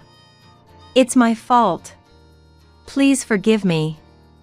I can't pay the compensation if you demand it in the divorce proceedings. I ignored Anthony's plea for help. I'll contact you later with the details. Be prepared. Daniel then kicked Anthony out of the house. Afterward, Daniel told Layla about the divorce and filed for compensation. Layla initially resisted but seemed to accept the demands after discussing Anthony. I also demanded a divorce and compensation from Anthony. After being clearly told by Daniel, Anthony complied without resistance. When the divorce was finalized, I received a call. It was from Anthony's mother. Expecting a scolding, I hesitantly answered, but heard an apology instead. She was sincerely sorry for his actions. It seemed Anthony blamed Layla for the divorce, and Layla blamed Anthony, leading to their breakup. His parents apologized repeatedly for their son's inadequacies and said they had disowned him. Hearing this from them, I felt a sense of relief. Anthony was now disowned by his parents, with no one to turn to, left alone. I decided to start anew. Every month, the compensation from Anthony was deposited, but one day, he showed up at my parents' house, asking to reduce the compensation. Please, can you reduce the compensation? No way. Do you understand how I felt being cheated on? There's no reducing the compensation unless my feelings are healed. Leave. I turned him away. Yet, he kept coming back, week after week, asking for a reduction. The compensation won't change no matter how many times you come. If you keep this up, I'll call the police. I responded calmly. But Anthony apparently didn't believe I would actually call the police. His demands eventually shifted from reducing the compensation to stopping payments entirely, even suggesting a condescending offer of reconciliation. When I started calling the police right in front of him, Anthony changed his demeanor and fled from the house. The police advised me not to open the door anymore and to install a monitor-equipped doorbell to use if I recognized him. Fearing the police, Anthony resorted to sending lengthy text messages and making phone calls. After changing my email and phone number, things finally quieted down. However, Anthony tried to visit the branch where I worked without any business, and even enlisted colleagues to try to contact me, becoming a nuisance at both the main and branch offices. Once, I received a message from Camila. Working close to Anthony's department at the headquarters, Camila had been keeping a close eye on Anthony's current situation. Anthony, having begged a colleague to reach out to me, had his divorce exposed, and his harassment became known due to being spotted near my house during his commute. Realizing no one was on his side, feeling uncomfortable under their gazes and attitudes, he voluntarily resigned from the company. Despite his job search efforts, he struggled to find employment. And, unfortunately, joined a company involved in illegal activities. Desperate, he pleaded with the HR department to rehire him. Having abandoned all his responsibilities for his own convenience, there was no place for Anthony upon his attempted return. He was swiftly turned down, and Anthony, lacking the courage to resign a second time, endured a harsh life of commuting with the first train and working unpaid overtime until the last train. On the other hand, Layla had reached out several times, wondering if there was any chance to reconcile. However, Daniel recognized there was no love left. Like Anthony, Layla had quit her job upon the scandal becoming known, hoping to escape the situation. Sometime after the divorce, fearing poverty, Layla pleaded with Daniel, unable to pay the divorce settlement, and asked for a chance to start over. Daniel, seeing her focus solely on money, realized her true intentions. Refusing to reconcile or reduce the settlement, Layla claimed she couldn't pay because she had no money, failing to contribute a cent. Daniel, undeterred, contacted her parents. They were unaware of the divorce. They hurriedly apologized and paid on her behalf. Layla thought this settled everything, but her parents, having only covered the costs temporarily, demanded repayment and were furious. Now, Layla works under strict conditions at her parents' farm, which they manage. Since then, Daniel and I have been in touch more frequently, sharing updates, how we've been, and the freshness of reconnecting after a long time brings a sense of family appreciation. Daniel continues to lead a busy life with work but seems to enjoy his days. It took me a while to recover. The shock of the affair and the loss of my married life brought stress. But support from family, bosses, seniors, and friends helped me view the experience positively. Now, without considering marriage, I'm enjoying my single. The kid for you to take care. As I wondered what he meant, Thomas uttered something unbelievable. Apparently, he was taking advantage of our current separation to live with his affair partner. He wanted to divorce me, right after my mother passed away, to marry his mistress. I had heard that separation is often treated like divorce, making it hard to claim compensation for infidelity after separating. Not caring anymore, I hung up the phone. 3 days later, I had 23 missed calls from Thomas on my mobile phone. But I thought his actions were despicable and didn't respond, just blocked his number. However, Thomas was persistent. He even sent texts through social media, which he normally never uses. That's when I decided to fight back against Thomas. Fine, if that's how you want it, I'll show you hell. Thomas, who didn't even attend my mother's funeral and was planning an elopement with his mistress, didn't deserve any sympathy. I was determined to pay him back double for everything he had done to us. My name is Sandra, a 46-year-old part-time worker and a housewife. My family consists of my husband Thomas, a year older than me, and our 16-year-old daughter in high school, Margaret. We lived in a small apartment in the countryside. I got married when I was 23, but after discovering I was infertile, it took 5 years of fertility treatments to finally have our long-awaited daughter. But after Margaret was born, I struggled with first-time parenting. Gradually, I lost my peace of mind and left the company I worked for, temporarily becoming a full-time housewife. In our society, whenever Margaret got sick, I, her mother, was called to accompany her to the hospital. This was what led me to quit my job. It wasn't that I hated caring for Margaret, but my boss indirectly suggested I resign, and I couldn't bear it and ran away. Eventually, staying at home all the time seemed depressing, so I put Margaret in daycare and started earning a bit as a part-time worker. Both Thomas and I couldn't forget the hardship of 5 years of fertility treatment, and we eventually settled on having just Margaret. I first noticed something was off with Thomas when Margaret was in upper elementary school. Margaret was academically gifted, so I really wanted her to try for private middle school. Margaret was positive about the idea of middle school entrance exams, and we even attended open campus events together to choose the best school. Thomas earned enough for us to live comfortably, even with me as a housewife. Plus, I was prepared to use my savings from before marriage or untouched part-time earnings for Margaret's education funds. But Thomas was adamantly against it. No. He was unyielding in his refusal to let Margaret take the exams. What's the point of a middle school entrance exam? Let her go to a regular middle school, that's enough for Margaret. Isn't the entrance exam something for daughters of company presidents or something? No matter how I tried to convince him, Thomas stubbornly refused. Finally, losing patience, I told Margaret, "You can take the exam if you want. I want to support what you want to do. Just focus on your studies without any worries." But Margaret just shook her head, looking sorry. She probably hated seeing us argue over her future. That's when I realized it. I shouldn't be showing this side of us to our child. I started to be extra careful not to get into intense arguments with Thomas for Margaret's sake. That marked the beginning of a life walking on eggshells around Thomas.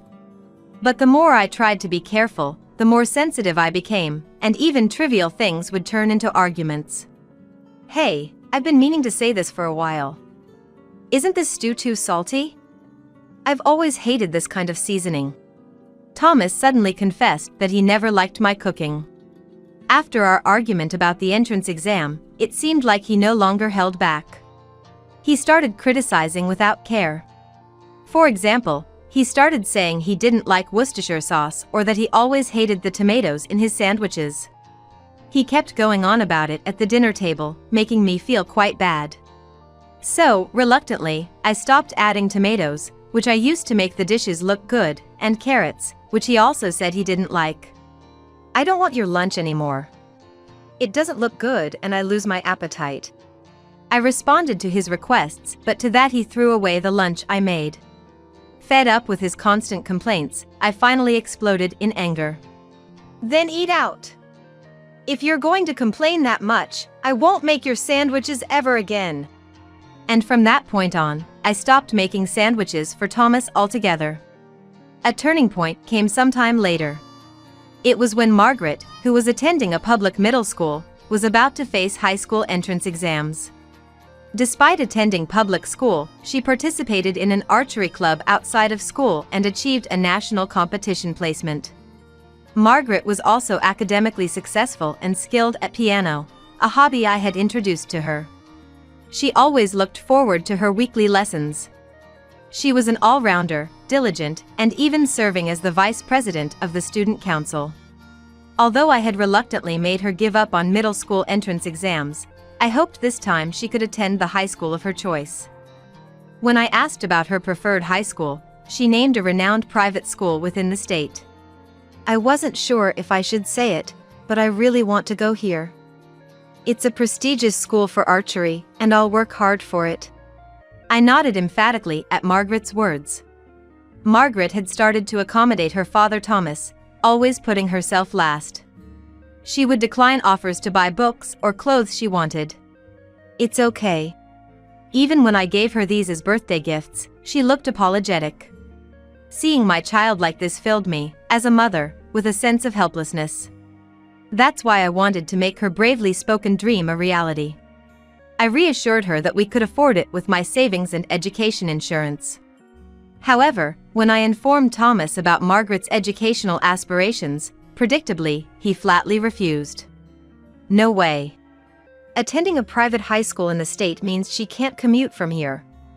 So, she'll need a dorm or an apartment, right? I won't allow it, it's a waste of money." His words infuriated me. Calling the education expenses for our only daughter a waste? I couldn't hold back. "You opposed to her middle school exams too. Why do you always say such things? Doesn't she deserve to live her life the way she wants?" But my words seemed to have no effect on Thomas. He sighed theatrically and exclaimed, "No, private school and living alone as a high school student are a waste of money. If she doesn't go to a local public high school, I won't support you guys financially anymore." At that moment, I snapped. "Fine, have it your way. But don't complain about whatever we decide to do. I'll figure it out, so you go ahead and apply to the high school you want. There's no need for you to compromise this time. Okay? Do as you wish. I encouraged Margaret again, but she looked worried. But she hesitated. Even so, I repeatedly reassured her. It's okay. And it seemed that Margaret had made up her mind. The following spring, Margaret successfully got into her first choice high school. Mom, I did it! Margaret returned from school with a beaming smile and shared the news. There's no parent who wouldn't be overjoyed at their child's successful high school entrance. I made a red velvet cake and praised her like crazy. Although there were tough times, she had done well. However, Thomas, not celebrating this achievement, said something awful. As promised, you take care of Margaret and yourself from now on. I won't contribute to the household expenses anymore. And just like that, he coldly stated his decision and stopped providing for the household expenses. Margaret would be moving into the high school dormitory soon. For me, knowing that my parenting phase was somewhat coming to an end and having already decided to work as a regular employee at a hospital where an acquaintance worked, I didn't think I would struggle financially. Therefore, Thomas's words and actions didn't bother me anymore. Months had passed since Margaret started high school. She had adapted to her new life, and I was relieved to hear that. I was working part-time, similar to full-time hours, at a hospital where an acquaintance worked, with an expectation of being made a full-time employee soon. I thought we wouldn't struggle financially. Thus, Thomas's words and actions didn't bother me anymore. Although Thomas and I hadn't divorced yet, we had been living separately for months after he moved out to a different apartment. I was busy with my new life, but realizing I could live without Thomas, I planned to divorce him as soon as everything was ready. I assumed Thomas wouldn't want to continue this separation forever either. Believing this separation would end one way or another, I went to the city office to get divorce papers. But then, I received devastating news. My mom back home had passed away. When I got the call from my dad, I was so shocked that I collapsed. Mom had always been frail, in and out of hospitals since I was young. I remembered praying with Dad for her successful surgeries. I knew she had been battling cancer for a year now and understood that her time was limited. Still, the news of her passing was hard to accept. Dad, having lost his lifelong partner, looked utterly defeated and downcast. He clearly lacked the strength to act as the representative of the family at the funeral. So, I stepped up to take on that role. Being an only child, there was no one else who could do it. Dad weakly smiled at my offer. That would be a great help, he said in a faint voice. We hadn't told anyone about our separation, not even Dad or our acquaintances. So, I thought it best to invite Thomas to the funeral. I quickly sent him a text with details about Mom's passing and the funeral arrangements. As expected, there was no reply. On the day of the funeral, Thomas didn't show up, and Margaret, who had come home for the occasion, muttered, "He's the worst." Even Dad, who looked so frail, was angry, feeling insulted for his wife and daughter. I had my own grievances against Thomas, but now wasn't the time for that. Both of you, I feel the same way. But do you want to send her off with angry faces? Mom always said, nothing can beat a smile, didn't she? My words reminded Dad and Margaret of Mom's cheerful nature. We managed to regain our composure and give Mom a proper send-off. That night, Thomas finally called back, but with an insensitive remark. "I'll leave the kid for you to take care." In such a situation, what was he thinking? As I silently pondered, Thomas, unasked, began to talk volubly. "Let me put it simple. I'm planning to elope with my girlfriend. She's younger and cuter than you." Apparently, he was living with his mistress, using our separation to his advantage, and wanted to divorce me right after my mom's death so he could marry her. I've heard separation is often treated like divorce, making it hard to claim alimony for infidelity afterwards. But for me, such things didn't matter anymore. "Oh, really? Do as you please. I replied and hung up the phone. 3 days later, I had 23 missed calls from Thomas on my mobile phone. Thinking how despicable he was, I didn't respond and blocked his number. When he realized I wasn't going to answer the phone, he started sending apologies through social media. That's when I decided to fight back against Thomas. "Fine, if that's how you want it, I'll show you hell." Thomas had declared abandoning me and Margaret at the time of my mother's funeral, and on top of that, he was planning an elopement with his mistress. Mercy was unnecessary for someone like him who had mistreated us. I decided to pay him back double for everything he had done. I immediately texted to Thomas, "Let's meet tomorrow." The next day, I waited for Thomas at the cafe where we had agreed to meet. A few minutes later, Thomas arrived in a hurry, his face pale and clearly agitated. I had nothing to say to him. So, I just silently, or perhaps glaringly, stared at him. Thomas, unnerved by my uncharacteristically explicit attitude, slowly began to speak. "I truly regret not being able to attend your mom's funeral. But there's a reason. I'm a bit shaken, you know, it was just bad timing." Curious, I listened to his explanation. Apparently, one of Thomas's relatives had collapsed and was in critical condition, needing surgery to have a chance of survival. "So what? If surgery is the only option, then just do it. What does that have to do with anything else?" Thomas's face twisted in anguish as he replied, "It's a complex surgical procedure that can't be done in a normal hospital. So, it's going to be expensive, and insurance won't cover it." According to Thomas, it was an advanced medical operation that had to be paid entirely out of pocket. His family decided to pool money, and Thomas had to contribute around $10,000. I was astounded. How could he so easily spin such lies? "It's not Betty or Richard, it's some relative I've never even met, right?" When I coldly responded, Thomas turned red with anger. "Don't be so cold. You, who just lost your mother, should understand my feelings." I understood, but it was an entirely different issue. "First of all, the timing of your relative's illness right after my mother's death is suspicious. And is it really a disease that requires advanced medical treatment? What's the diagnosis? How much will the surgery cost in total?" As I pressed him with my thoughts, Thomas stumbled over his words and fell silent. My family, being well-known local landowners, had savings close to $1 million, which I was aware of. Even though Thomas might not know the details, he knew my family was wealthy, so I suspected he was after the inheritance.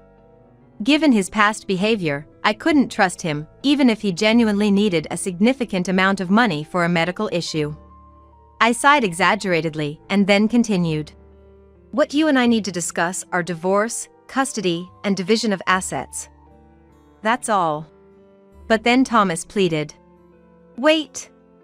I'll never do anything to make you sad again. Reconsider, please."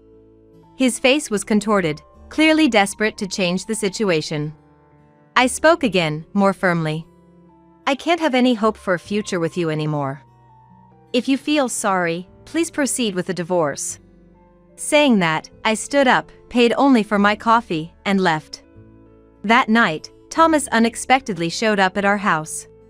"Hey, I know you're in there, open the door."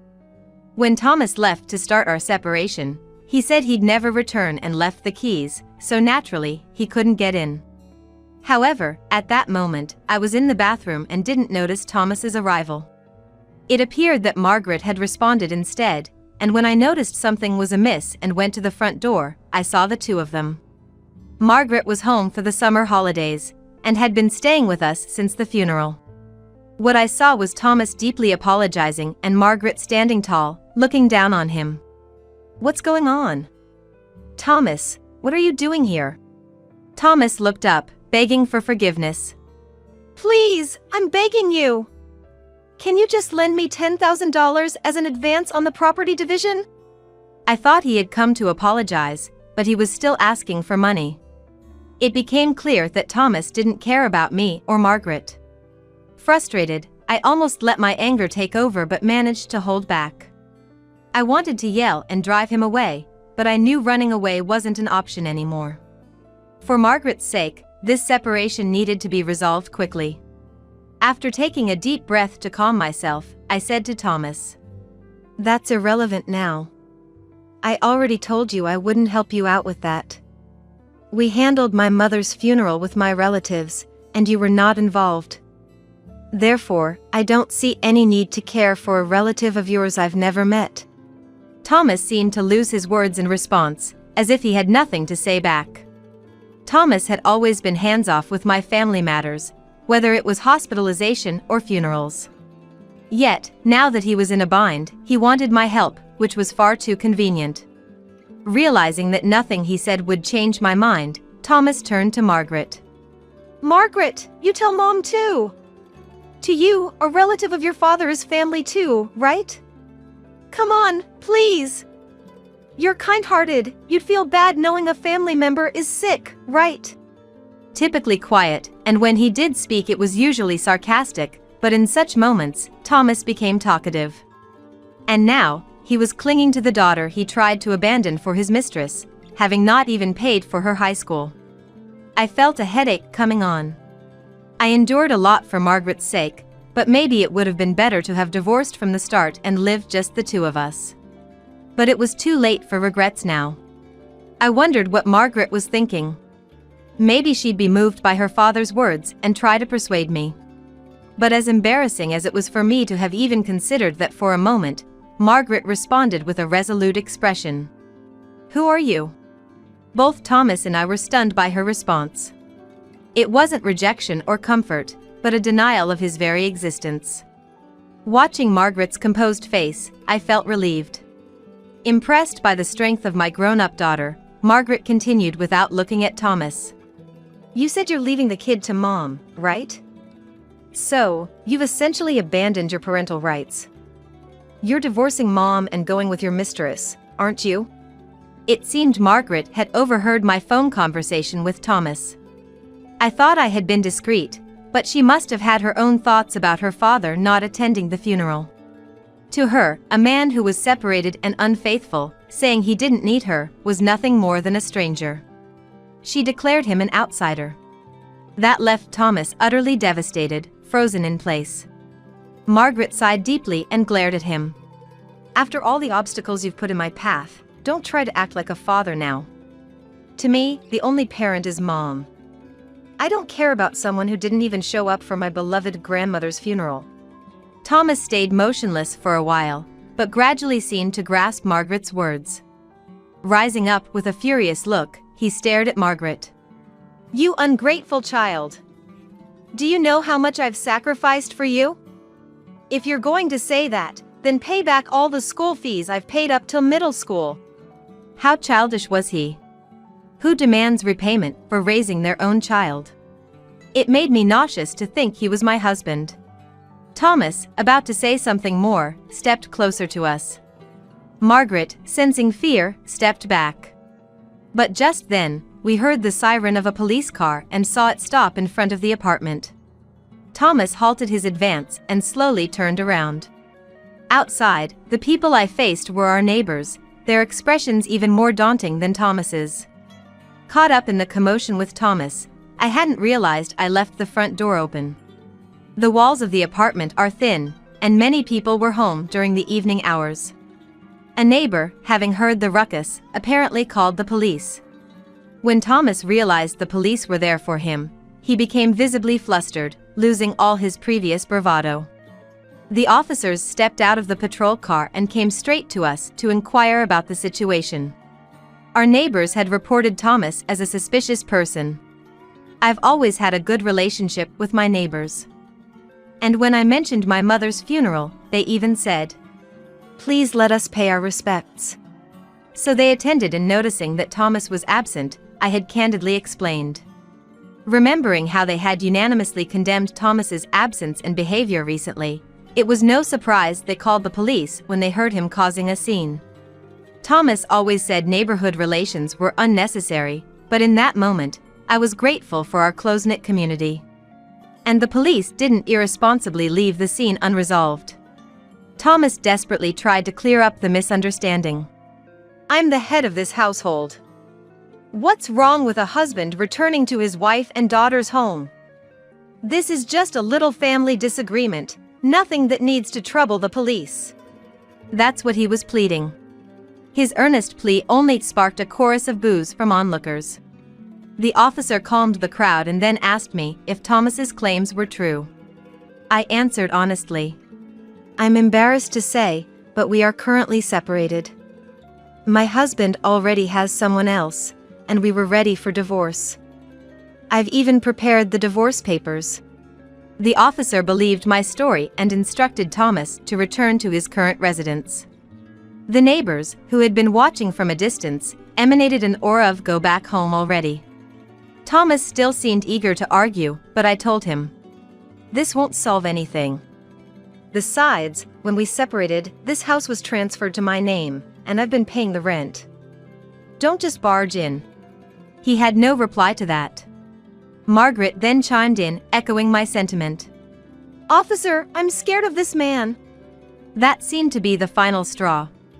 The police, recognizing the need to protect Margaret, a minor, firmly told Thomas, "Dad, it's time to go home." Facing the backlash, Thomas realized his efforts were futile and dejectedly left. 2 weeks have passed since Thomas's visit. I consulted a lawyer about the incident and decided to proceed with the divorce, seeking their assistance. Given Thomas's behavior, a straightforward discussion seemed unlikely. The lawyer agreed, confirming my decision was right. Finally, the day came to speak with Thomas again. He appeared dejected, but I unceremoniously handed him the documents without a word. Thomas browsed through them, puzzled at first, but his expression turned to one of shock. "Wait, what is this? How did you find this out?" The document detailed a compensation claim against Thomas and his mistress. All of Thomas's previous behavior was a facade. While it was true he had an affair, the woman had instigated him to play a part. "If the mother-in-law had passed away, Sandra will inherit something, right? Just shake her up a bit, and she'll probably want to settle with money. It'll be easier for us to get married. How about getting around $10,000? The story about needing money for advanced medical treatment for a sick family member was a lie. It was a fictional scenario created to swindle money from me. I had felt uneasy about the whole situation. After the funeral, Thomas had called nonchalantly, ready to break up, but then suddenly turned desperate by dawn. I suspected there was more to it. The timing was too convenient. Trusting my intuition, right after Thomas's call, I secretly hired a private investigator to conduct a background check. With Thomas openly admitting his affair, he made no attempt to hide his infidelity, making gathering evidence straightforward. Furthermore, emboldened by his admission, he was captured toasting with his mistress. "To our 5th anniversary, cheers!" This meant Thomas had been having an affair for 5 years, even before our separation when our marriage wasn't yet in disarray. This meant I could claim compensation. Confronted with his lies exposed, Thomas began to tremble. His hands weakened, dropping the stack of papers on the desk. His eyes became vacant, his mouth moving as if searching for words. After 5 minutes, he managed to utter, "What should I do?" I leaned forward as if I had been waiting for those words. "I'll be claiming $30,000 from you as compensation for the affair and the emotional distress you've caused me. And from the other woman, $10,000. These amounts were the maximum claimable according to standard rates. Thomas panicked at the hefty sum. "I can't pay that. I mean, if I do, it will ruin my life." His excuses were expected. So, I presented an alternative. "Then let's settle it with compensation in the form of property division. But child support is a separate matter. You'll pay for all of Margaret's expenses, including her high school and future college fees." Faced with Thomas's refusal, I pressed on. "If you default, I'll go to court for enforcement. Your employer will be notified, and the amount will be deducted from your salary." Faced with this reality, Thomas reluctantly signed the documents my lawyer had prepared. This marked the end of our long battle. Afterwards, Thomas and I officially divorced, and the financial matters were settled through compensatory property division. Thomas had nearly no savings due to funding his mistress. So in the end, I was only able to protect the savings I had diligently amassed. Naturally, Thomas ended up with nothing from the divorce, a significant blow to him. Concerned about his employer finding out, he has been diligently paying child support every month. Margaret, as if to spite him, studied hard and got accepted into a prestigious private university. I can only imagine the look on Thomas's face when he received the bill for her tuition. His mistress, shortly after paying me the compensation, was arrested and convicted on charges of marriage fraud. It turns out she had other partners besides Thomas, promising marriage to each of them. Thomas really lacked judgment. Thomas, having lost his family, money, and mistress, and as well as his relationships with relatives and friends, would not have ventured into an affair if he had known it would lead to such despair. He lacked such foresight. Now, he leads a lonely life of just working and going home, paying child support every month. Apparently, his colleagues and neighbors knew about his situation, and he faces their cold stares, living in misery. Never underestimate the power of rural gossip network. Thomas learned this the hard way. Meanwhile, I returned home to support my dad, leading a peaceful life. One day, as my daughter was nearing her college graduation, she brought home a young man who seemed very pleasant. "He's my boyfriend." Dad, moved to tears at the prospect of Margaret's marriage, and I finally felt a sense of relief. Months later, as I helped Margaret with her veil on her wedding day, she said to me with tears in her eyes, "Mom, thank you for raising me. I promise I'll live a happy life." Attending my beloved daughter Margaret's wedding filled me with joy. Having parted ways with a terrible husband and seeing Margaret in her wedding dress was more than enough to fill my heart. I decided to cherish every minute and second for the rest of my life. "You deserve this for standing up to me, you worthless wife," Christopher yelled and threw me into the shed.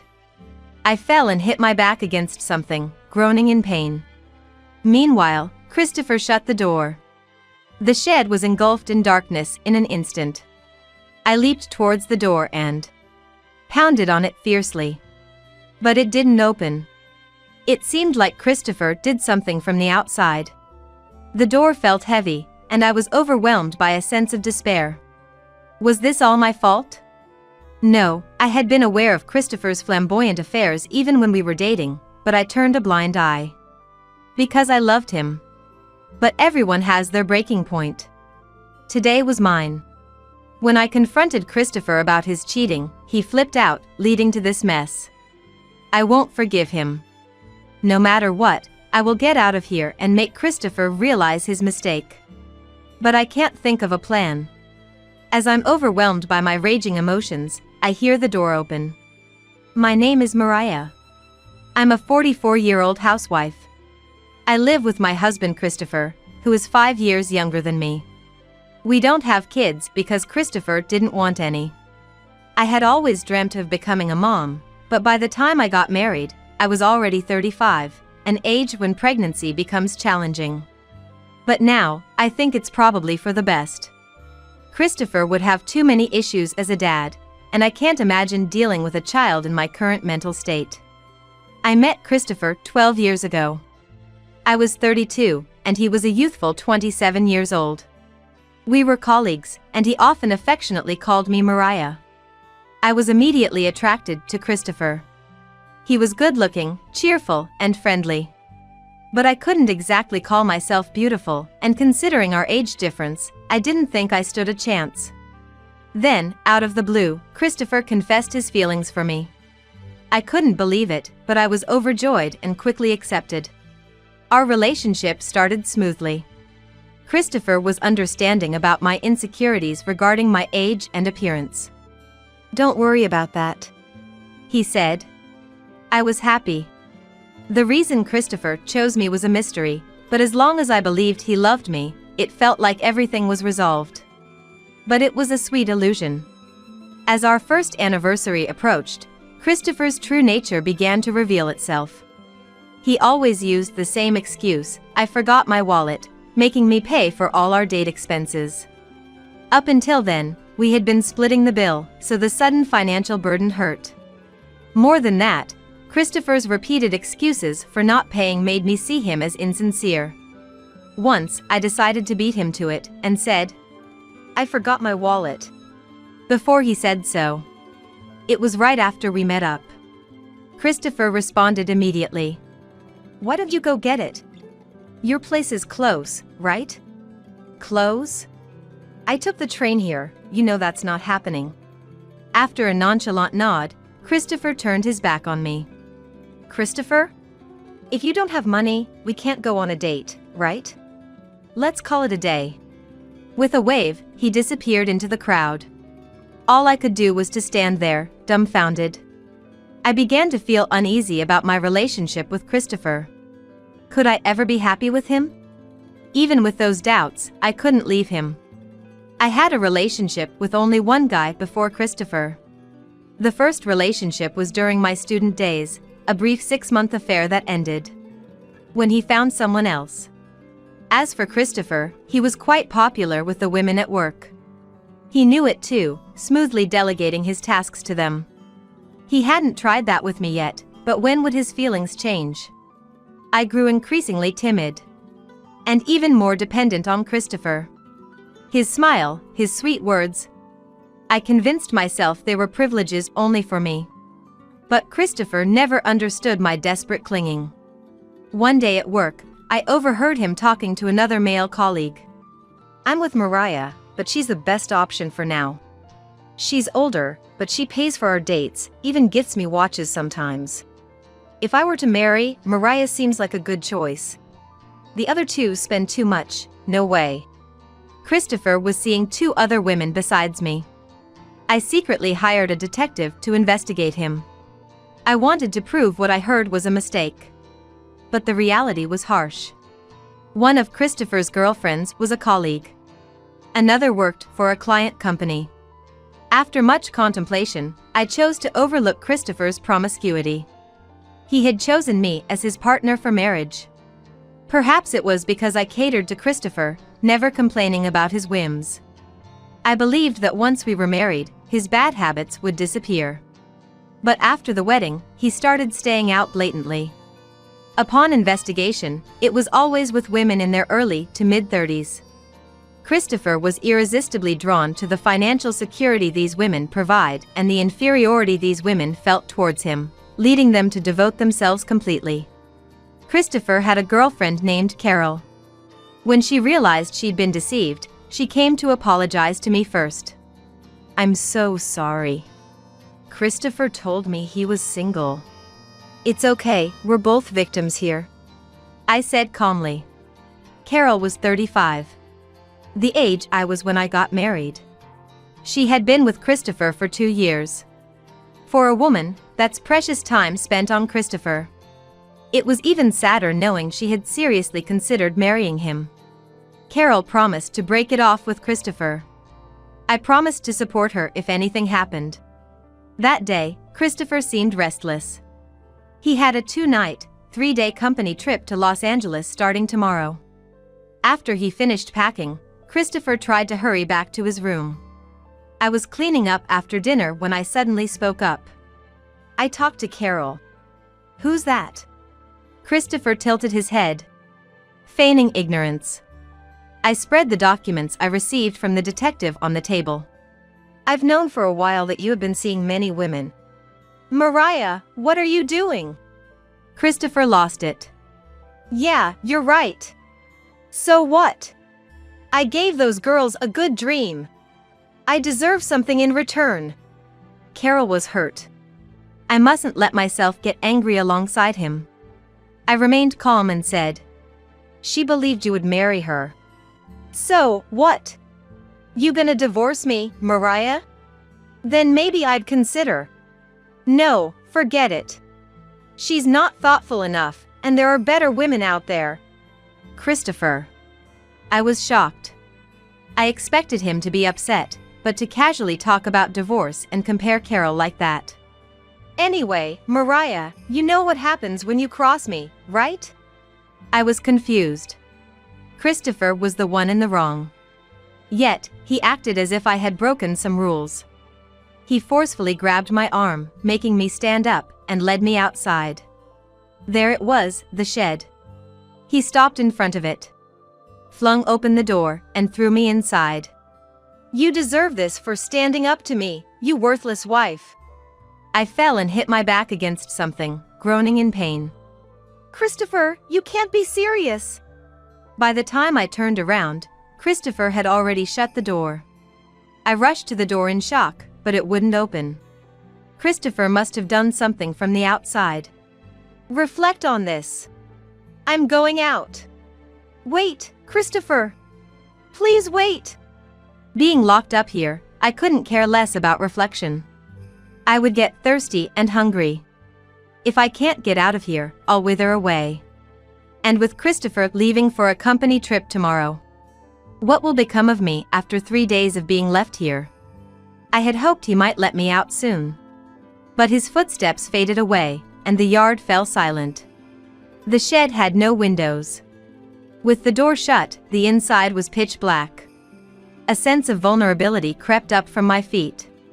Had I really done something so terrible? I knew Christopher could be cold-hearted, but I had never imagined it would go this far. Maybe he doesn't care what happens to me. Perhaps he'll actually leave me locked up here while he's on his trip. Then, it happened. Mariah. A soft voice called out. I was startled. The door had opened. There stood Carol, Christopher's ex-girlfriend. She had come to see me. She rang the doorbell but got no response, and noticing noise from the yard, she came to check. I saw Christopher locking you in here. It's terrible. It's okay. I chose to be with him, knowing what kind of man he is. This is on me, I said, as if convincing myself. But I'm grateful. I'm glad you were here. I dated Christopher too, indirectly taking you for granted. That's not true. I slowly shook my head. You didn't know anything. You truly liked Christopher. That's all, right? Just like me. Mariah. Carol looked like she was about to cry, quickly wiping her tears with the back of her hand. I told her, Carol, I need your help. Will you stand up to Christopher with me? Carol looked at me in surprise. Stand up to Christopher? What are you planning?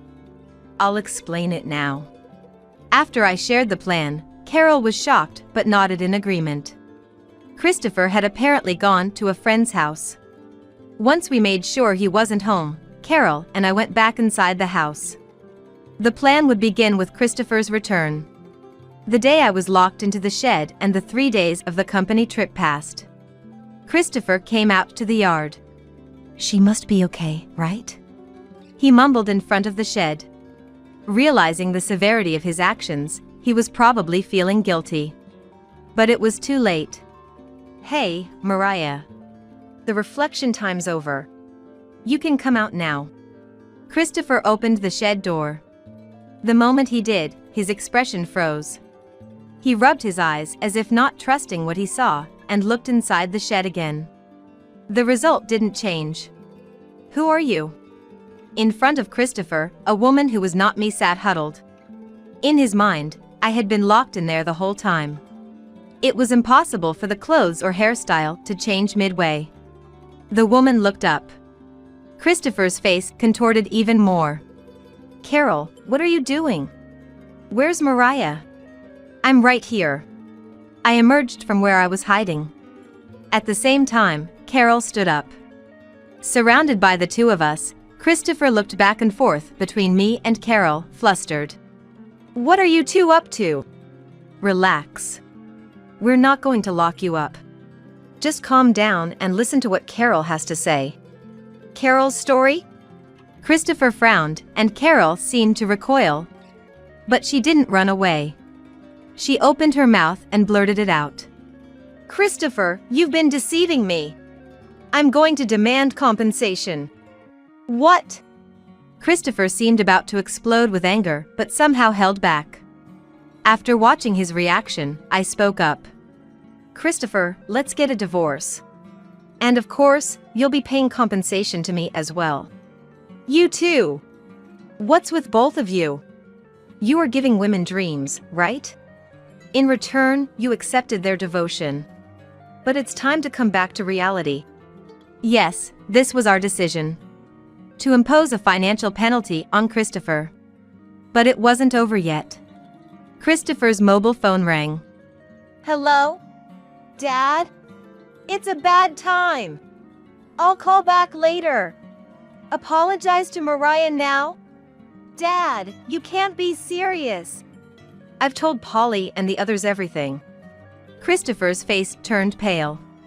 Then, things moved quickly. Marital, Polly, rushed over from his family home and fiercely reprimanded his son. I had copied all the documents I received from the detective and sent them to Polly. I've heard it all from Mariah. What kind of person are you? This is the end of our relationship with you. No, Dad. Christopher looked at Polly with tears in his eyes. But Polly's resolve was firm. He ordered Christopher to pay all the compensation to the two women himself. Don't be ridiculous, Dad. Please don't say that. Christopher clung to Polly. Please, I beg you. I'll change. So, can you at least pay half? Be quiet. You're embarrassing. Mariah, I'm sorry.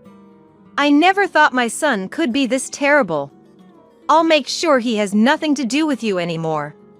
Please don't worry about it, Polly.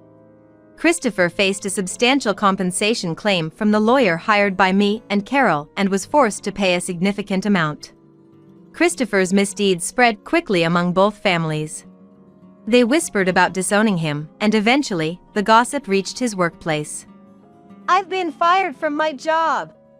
I see. I remained calm and collected. Christopher, with a trembling voice and downcast eyes. I can't pay the compensation. He kept repeating. How can I pay it without a job? I also have been cut off from relatives. There's nothing I can do. That's how I felt, Christopher, when you locked me up. Trapped in the dark, unable to go anywhere or do anything. That feeling of being left in the dark with no way out. Now, Christopher was tasting that same despair. There was another fact Christopher didn't know. Carol was pregnant. I was shocked, but even more, I was happy for her. Congratulations! I know it'll be tough as a single mom, but you can do it. Thank you. I'll try my best to be a good mom. We didn't want Christopher's sins to burden the child. We wished for the child to grow up strong and straightforward, like Carol. I also thought if I hadn't given up on having a child with Christopher, maybe I'd have had another family member. I asked Carol, please let me meet the child when they are born. And saw her off. A child. I intensely wished for one too. Eventually, I decided to adopt once my life was stable. Christopher was gone, so I stayed in the house, and there were part-time jobs available at the nearby grocery store or supermarket. All right, time to gear up. Life felt more vibrant with a purpose. I made friends at work, and the joy of mutual support was new to me, as Christopher had never helped me. Then, here came the long-awaited adoption. The process and preparations were extensive, but I didn't mind. I met her. Not related by blood, but undoubtedly my child. I knew at the moment I saw her. This is the child. Violet recognized me as her mom. Innocently. Mom? She called me. Christopher, you wouldn't understand, but the joy of having a child is immense. This is my revenge. Walking my path with my newfound Violet. Not seeking affirmation from Christopher's sweet nothings. To recognize and believe in myself. As a person, as a mom. You always seem so happy these days, said David, my boss. David was 39. Coincidentally the same age as Christopher. But unlike Christopher, David was unpretentious, earnest, and a bit inept. They were entirely different. Perhaps that's why I could open up to a man of Christopher's age. "Mariah, you adapted to work quickly, you're reliable." "It's all thanks to your guidance, David," I said with a laugh. David, for some reason, blushed and looked away. "Mariah, do you have plans for your next day off?" "That day? I'm going to the amusement park with Violet." "Oh, right. Wouldn't want to intrude." "What about the day after?" "David, what's up?" I noticed that. David's gaze towards me was gentle. It seemed unsettled at some point, as if hiding another emotion. Now I understand. It was probably similar to the feelings I once had for Christopher. David took a deep breath and blurted out, "Mariah, would you go out with me?" And so, David became my partner. At first, Violet was wary, but she warmed up to him after a few meetings. One day, while enjoying afternoon tea with Violet at home, the doorbell rang. Violet cheerfully replied, "Coming," and ran to the door. Then returned with a pleased look. "It's someone you know, Mom." "Who?" A tall man." Her words alarmed me. There was only one person that came to mind. I told Violet firmly, "Don't come out." "A dangerous person?" "Okay." Violet sensed my tension and looked worriedly at me. "It's okay. Mom won't lose." I patted Violet's head and went to the door.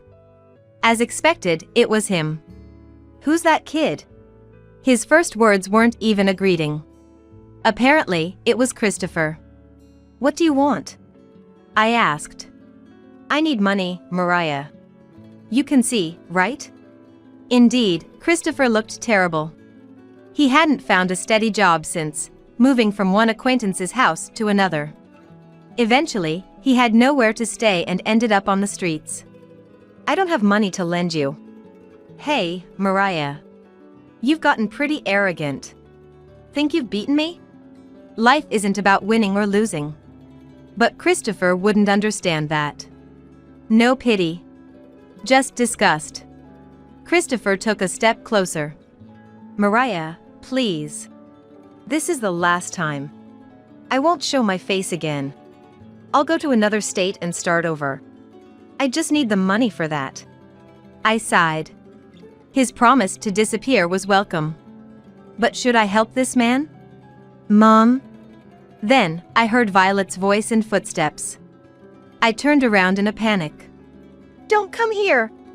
I told Violet, but she didn't stop. "Don't trouble Mom. If it's money you need, I'll give it to you." With that, Violet pressed $1 into Christopher's hand.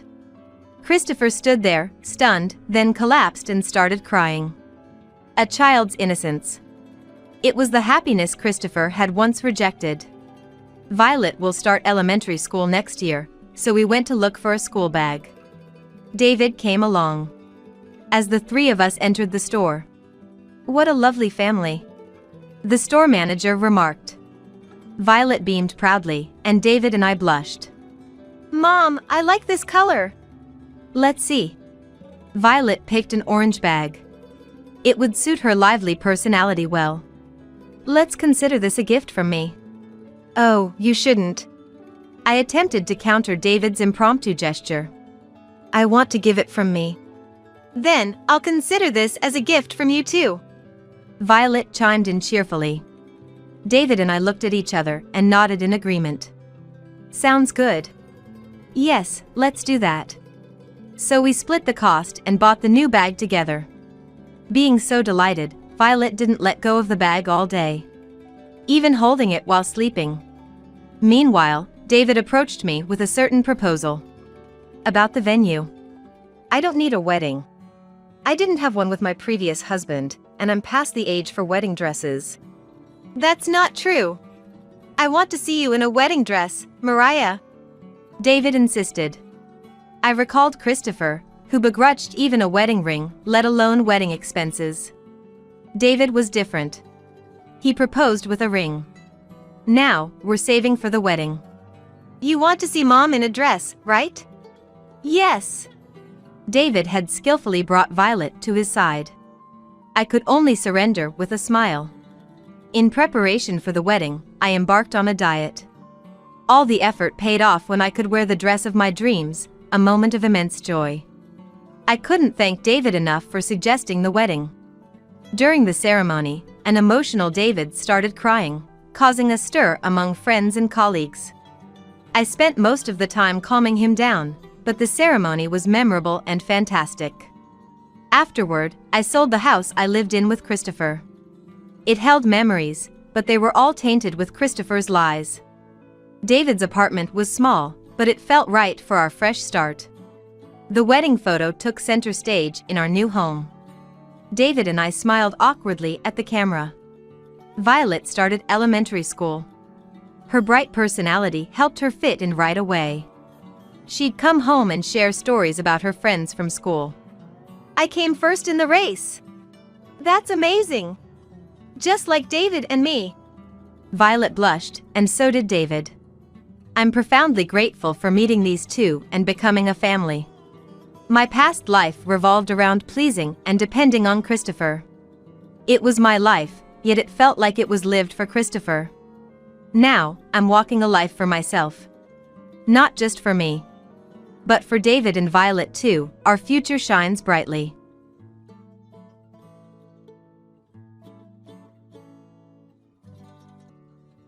Living with a sick person? That's too depressing, no way. Just leave that dying Amiel alone. Matthew threw those cold words at me when I expressed my desire to live with my mom, who was in the last stage of breast cancer.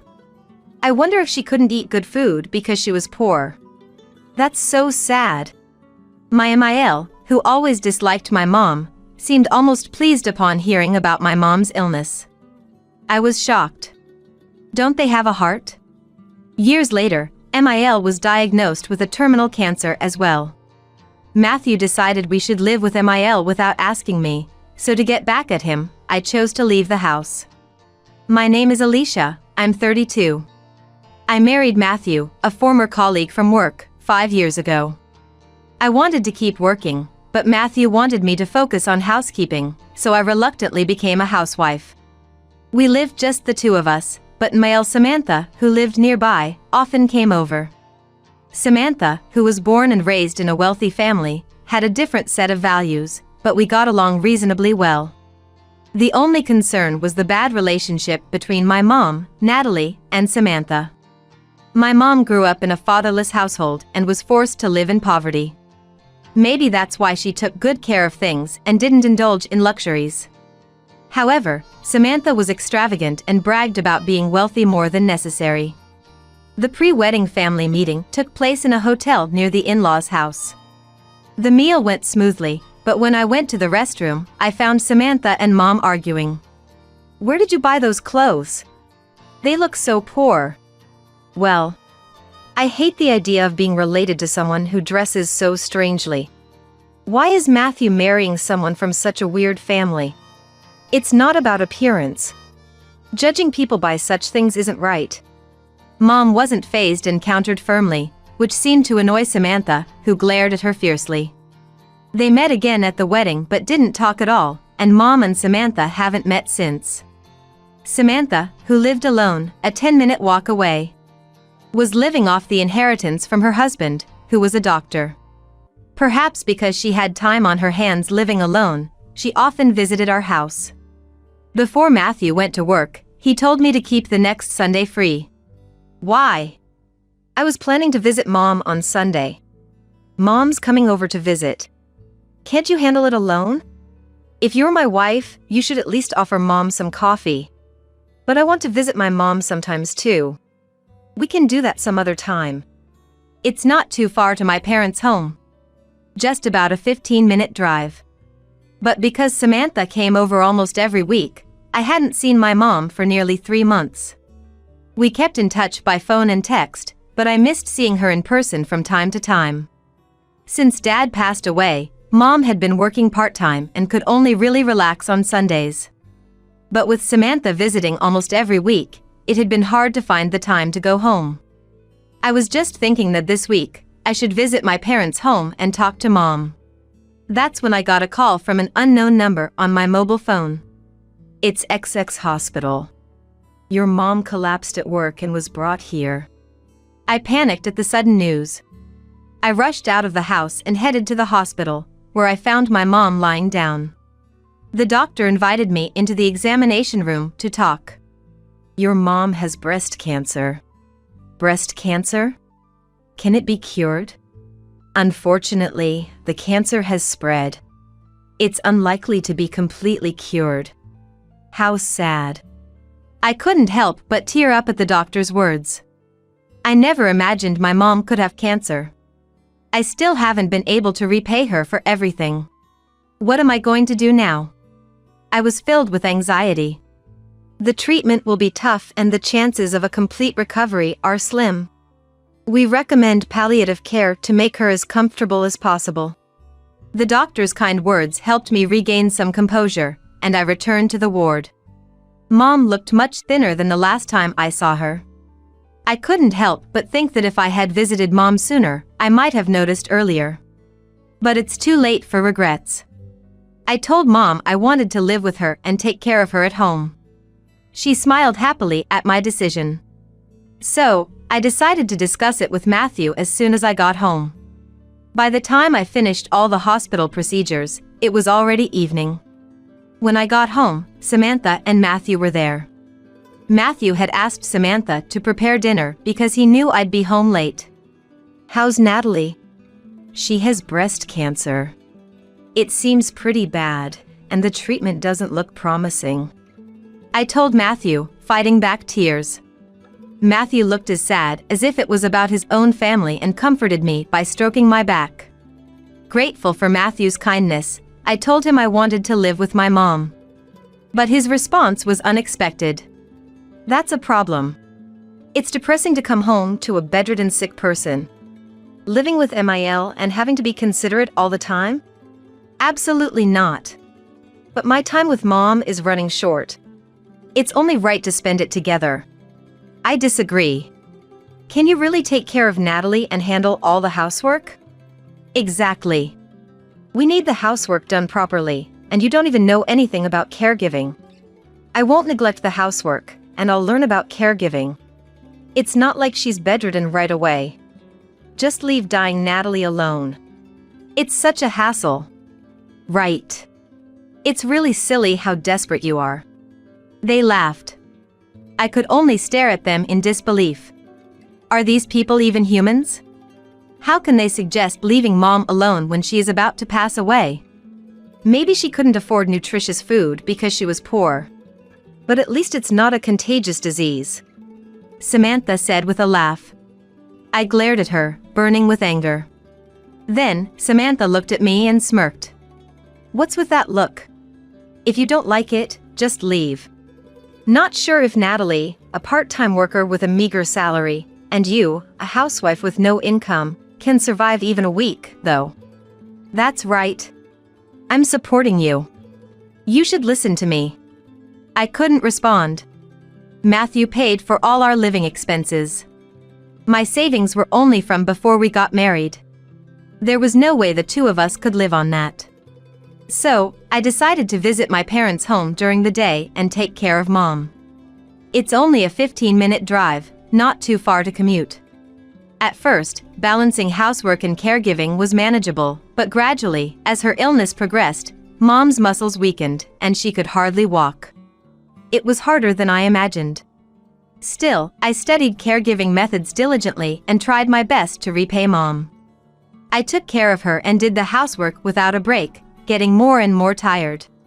Then one day, I saw unfamiliar shoes at my parents' home. When I went to Mom's bedroom, I found her sister, Hannah. What happened? Natalie asked me to come and help Alicia. I'm sorry for the trouble. I'd be okay with staying at a facility, but I thought Alicia might not want that. Indeed, I wanted her to spend as much time as possible at home. Understanding that, Mom had asked Hannah for help. I'm sorry. It's okay. I want to help too.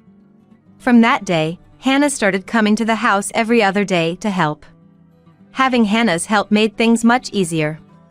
I had more time to rest and felt a little more at ease, but cruelly, the disease kept ravaging Mom's body. She caught a severe cold, developed pneumonia, and was admitted to the hospital.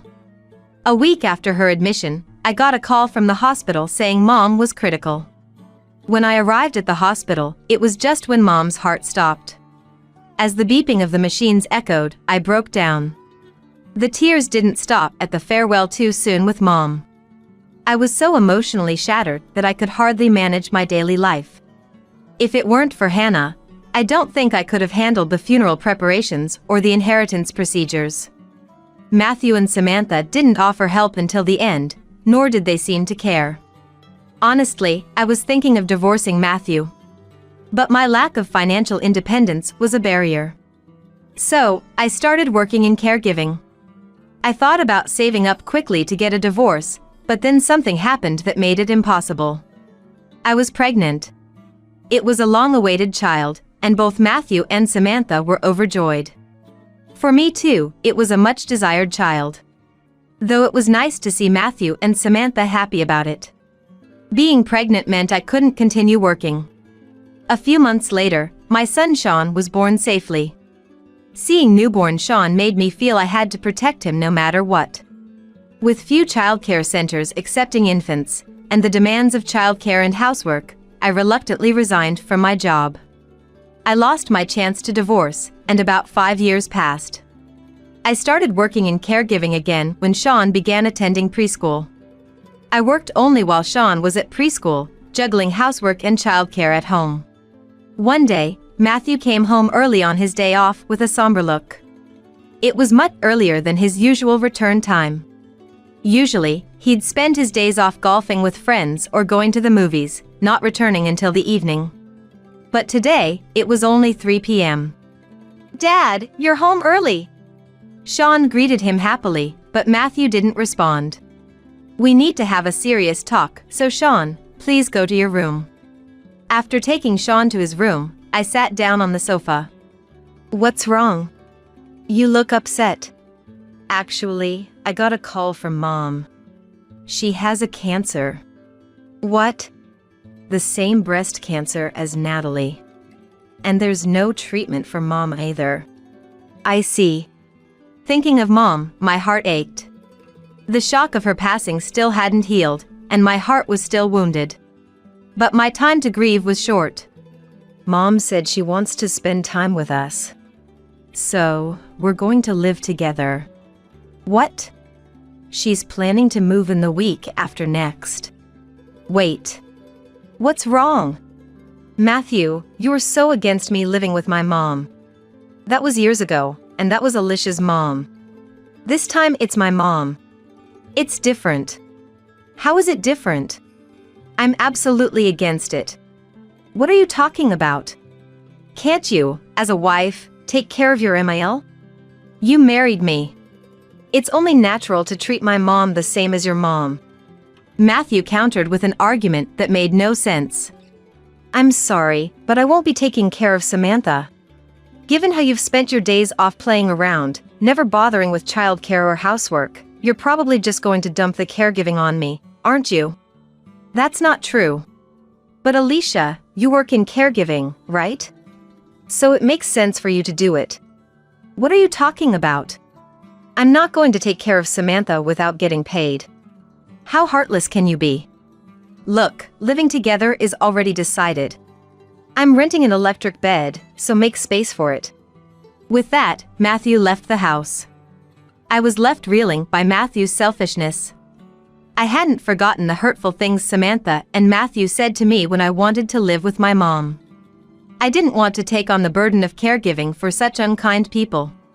I was determined to divorce. After that, Matthew was often late coming home, claiming he was busy with hospital visits and arrangements. He often returned after Sean and I had gone to bed. In Matthew's absence, I began preparing for divorce. The one who helped me with the divorce preparations was Hannah. Hannah had been through a divorce herself, so I consulted her about what should be done. She not only shared her own experiences but also provided useful information I hadn't even thought of. However, one of my biggest concerns was finding a new home. Even renting an apartment was difficult because I couldn't afford places with high rent. I struggled to find a place that was affordable, suitable for Sean and me, and not too far from my workplace. That's when Hannah offered help. "If you're struggling with rent, I can introduce you to a good property. A friend of mine owns an apartment, and I believe one room is vacant. She's willing to rent it cheaply to have it occupied, and it's not too far from your workplace." Grateful for Hannah's offer, I immediately asked her to introduce me to the property. It was conveniently located, not far from Sean's preschool and my workplace, so I signed the contract right away. But there was another thing that worried me. It was about Sean. I felt it was unfair to suddenly drag him into the situation and separate him from his dad. I was considering giving up on the divorce if Sean was against it. However, Sean spoke to me with kind words. "Mom, are you okay? Are you in pain?" "No, I'm not in pain. Just thinking. Would you be sad if you couldn't live with Dad anymore?" "I'd be a little sad, but I hate seeing you sad more." I was taken aback by Sean's words and looked into his eyes. Sean continued with a slightly sad face. "Because Mom, you look a little sad when you're with Dad. I prefer it when you smile." I had heard that children are very observant, but I was surprised to see how much Sean noticed about me. I thought he was still just a child, but he seemed to sense that things weren't going well with Matthew. And still, Sean chose me. With Sean's understanding, I decided to take action. The day came for Samantha to move in. Matthew had left a message saying to make space for the electric bed and other items. He went to the in-laws' house to bring Samantha's belongings. Seizing the moment, I left the divorce papers at the house and took Sean with me to our new apartment. I ignored Matthew's calls as Sean and I sorted through our belongings. The thought of starting a new life filled me with a sense of liberation. Life with just the two of us turned out to be more comfortable than I expected. By cutting costs and living frugally, my salary was sufficient to support us. In fact, I had used my free time after having my child to study caregiving and had obtained a certification, which resulted in a higher salary than before. Since Matthew never contributed to household chores or childcare, the amount of housework I had to do remained the same. Actually, it was easier without having to cook and do laundry for Matthew. However, in the midst of our comfortable life, I unexpectedly ran into Matthew at the supermarket. "Alicia, what are you doing? You left the house without saying anything." Matthew approached me, shouting amidst the crowd. "Stop it. There are so many people here. Damn it. Come home. We'll talk there." I honestly didn't want to return to that house. To face Samantha again. I didn't want to see her face at all. But to keep my current home a secret, I had no choice but to comply. As soon as I entered the house, Samantha began berating me. "Where have you been, Alicia? It doesn't matter where." "Of course it does. You should come back and take care of Mom." "No thanks. Why not just leave dying people alone?" "What did you say? How could you say such a thing? Did you forget already? Isn't that what you told me? Why should I do anything for Samantha when you never lifted a finger?" Matthew and Samantha's faces turned red with anger and breathed heavily.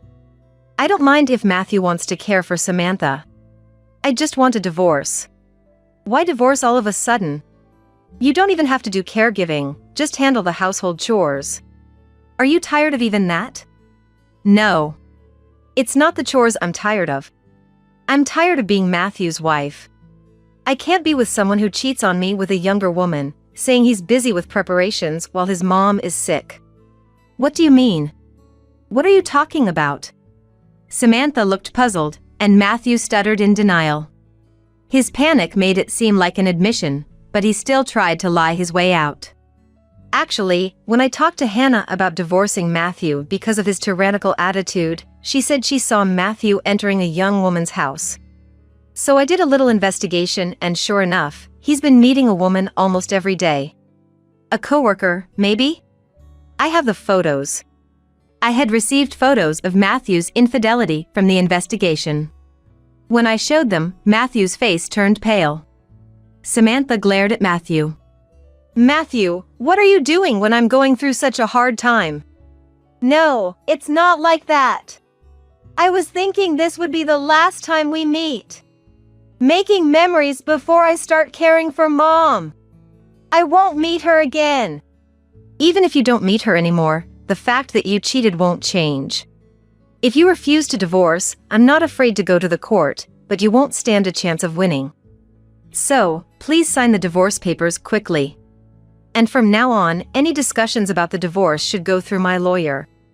Matthew looked frustrated and then, as if he had an idea, he smirked maliciously. "You're working in caregiving now, right?" "Yes." "I bet you're not earning much. With your salary, you must be living a poor life in a cheap apartment." He probably thought he could intimidate me by highlighting my lack of financial resources. But I was no longer the person I used to be. Thankfully, I got a good deal on a cheap apartment and am living a slightly better life. Of course, I need to be frugal, but I'm not struggling so much that Sean has to go without. I won't be controlled by you forever. Controlled? Yes. You wanted to keep me from earning money by dumping all the housework on me, making me think I couldn't live without you. But I can live without you. When I spoke my mind, Matthew's face twisted in frustration. "Fine, I'll divorce you. But don't come crying when you run out of money. Life will only get tougher when Sean starts advancing in school.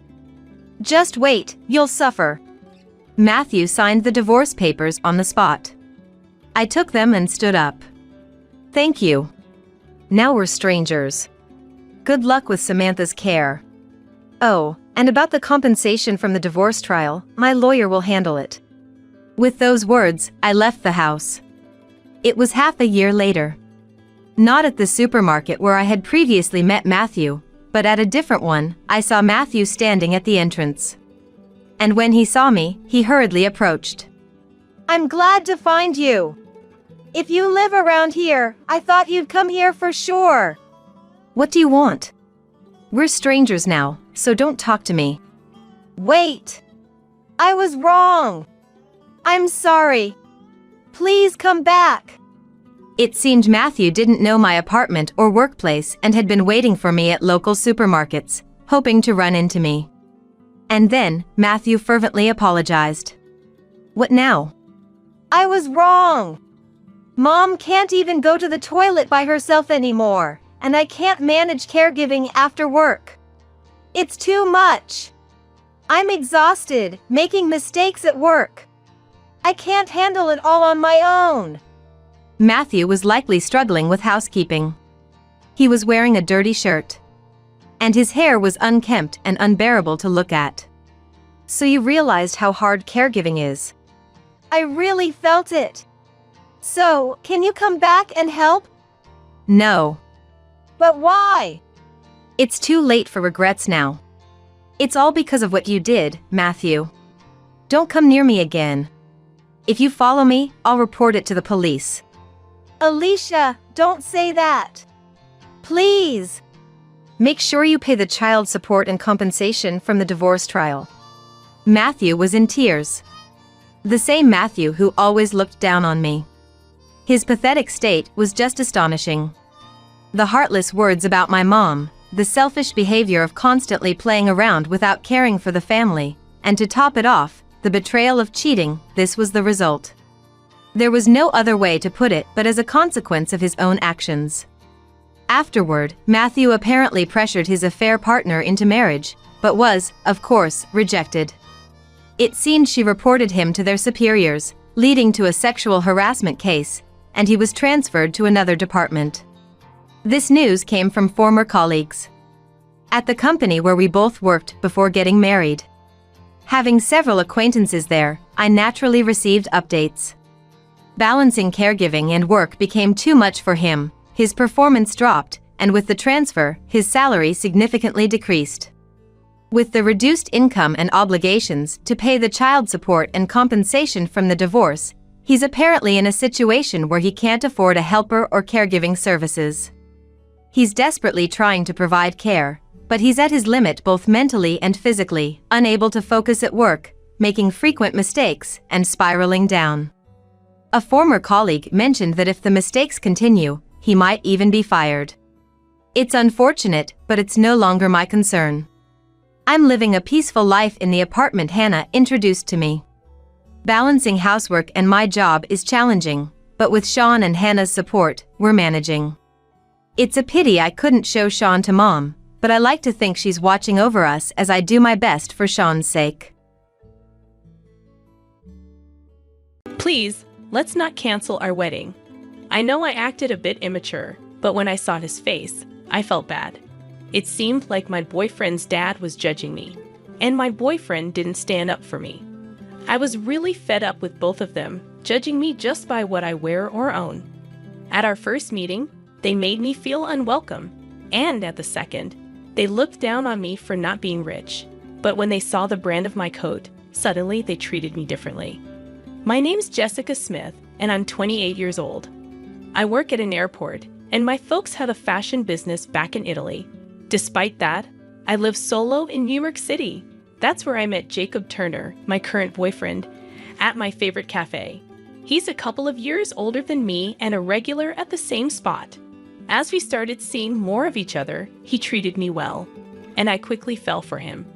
After 2 years together, he proposed we visit his folks for a marriage meeting. I was overjoyed. It felt like he was on the same page about marriage. His dad, like mine, runs a big fashion brand, and I admired how globally active he was. Jacob, just like his dad, dressed in branded clothes. When he mentioned his dad wasn't keen on folks who seemed poor, I reassured him with a smile, saying I was okay with it. I'm not saying you're lacking in money or anything, but it's more about how you present yourself, he said. I don't think he meant any harm, but his words felt like he was talking down to me. Are you implying there's something wrong with how I dress? I asked. No, I think your individual style is great, he replied. How dare you? I make sure to dress nicely to be worthy of being with Jacob. Ever since I started dating Jacob, I've been paying more attention to my fashion, even on my days off. I always wear makeup now, and I've started to take a keen interest in my outfits, from affordable brands to luxury labels. Jacob's presence always shines brightly, and I feel like I pale in comparison next to him. His best feature is undoubtedly his looks, with his model-like physique and face, and the confident aura he exudes. He could easily be in a fashion magazine. As for work, I earn a higher income and speak multiple languages. In terms of skills and abilities, I might have the upper hand. However, his facial features are so striking that I couldn't help but be drawn to him effortlessly. But his occasional condescending comments bothered me, I admitted. Well, Jessica, you're beautiful, so I think you'll be okay. But just know, my dad is strict, Jacob warned. Strict in what way? I inquired. In determining whether you fit the brand image of my dad's company and if you're suitable for the Turner family, he explained.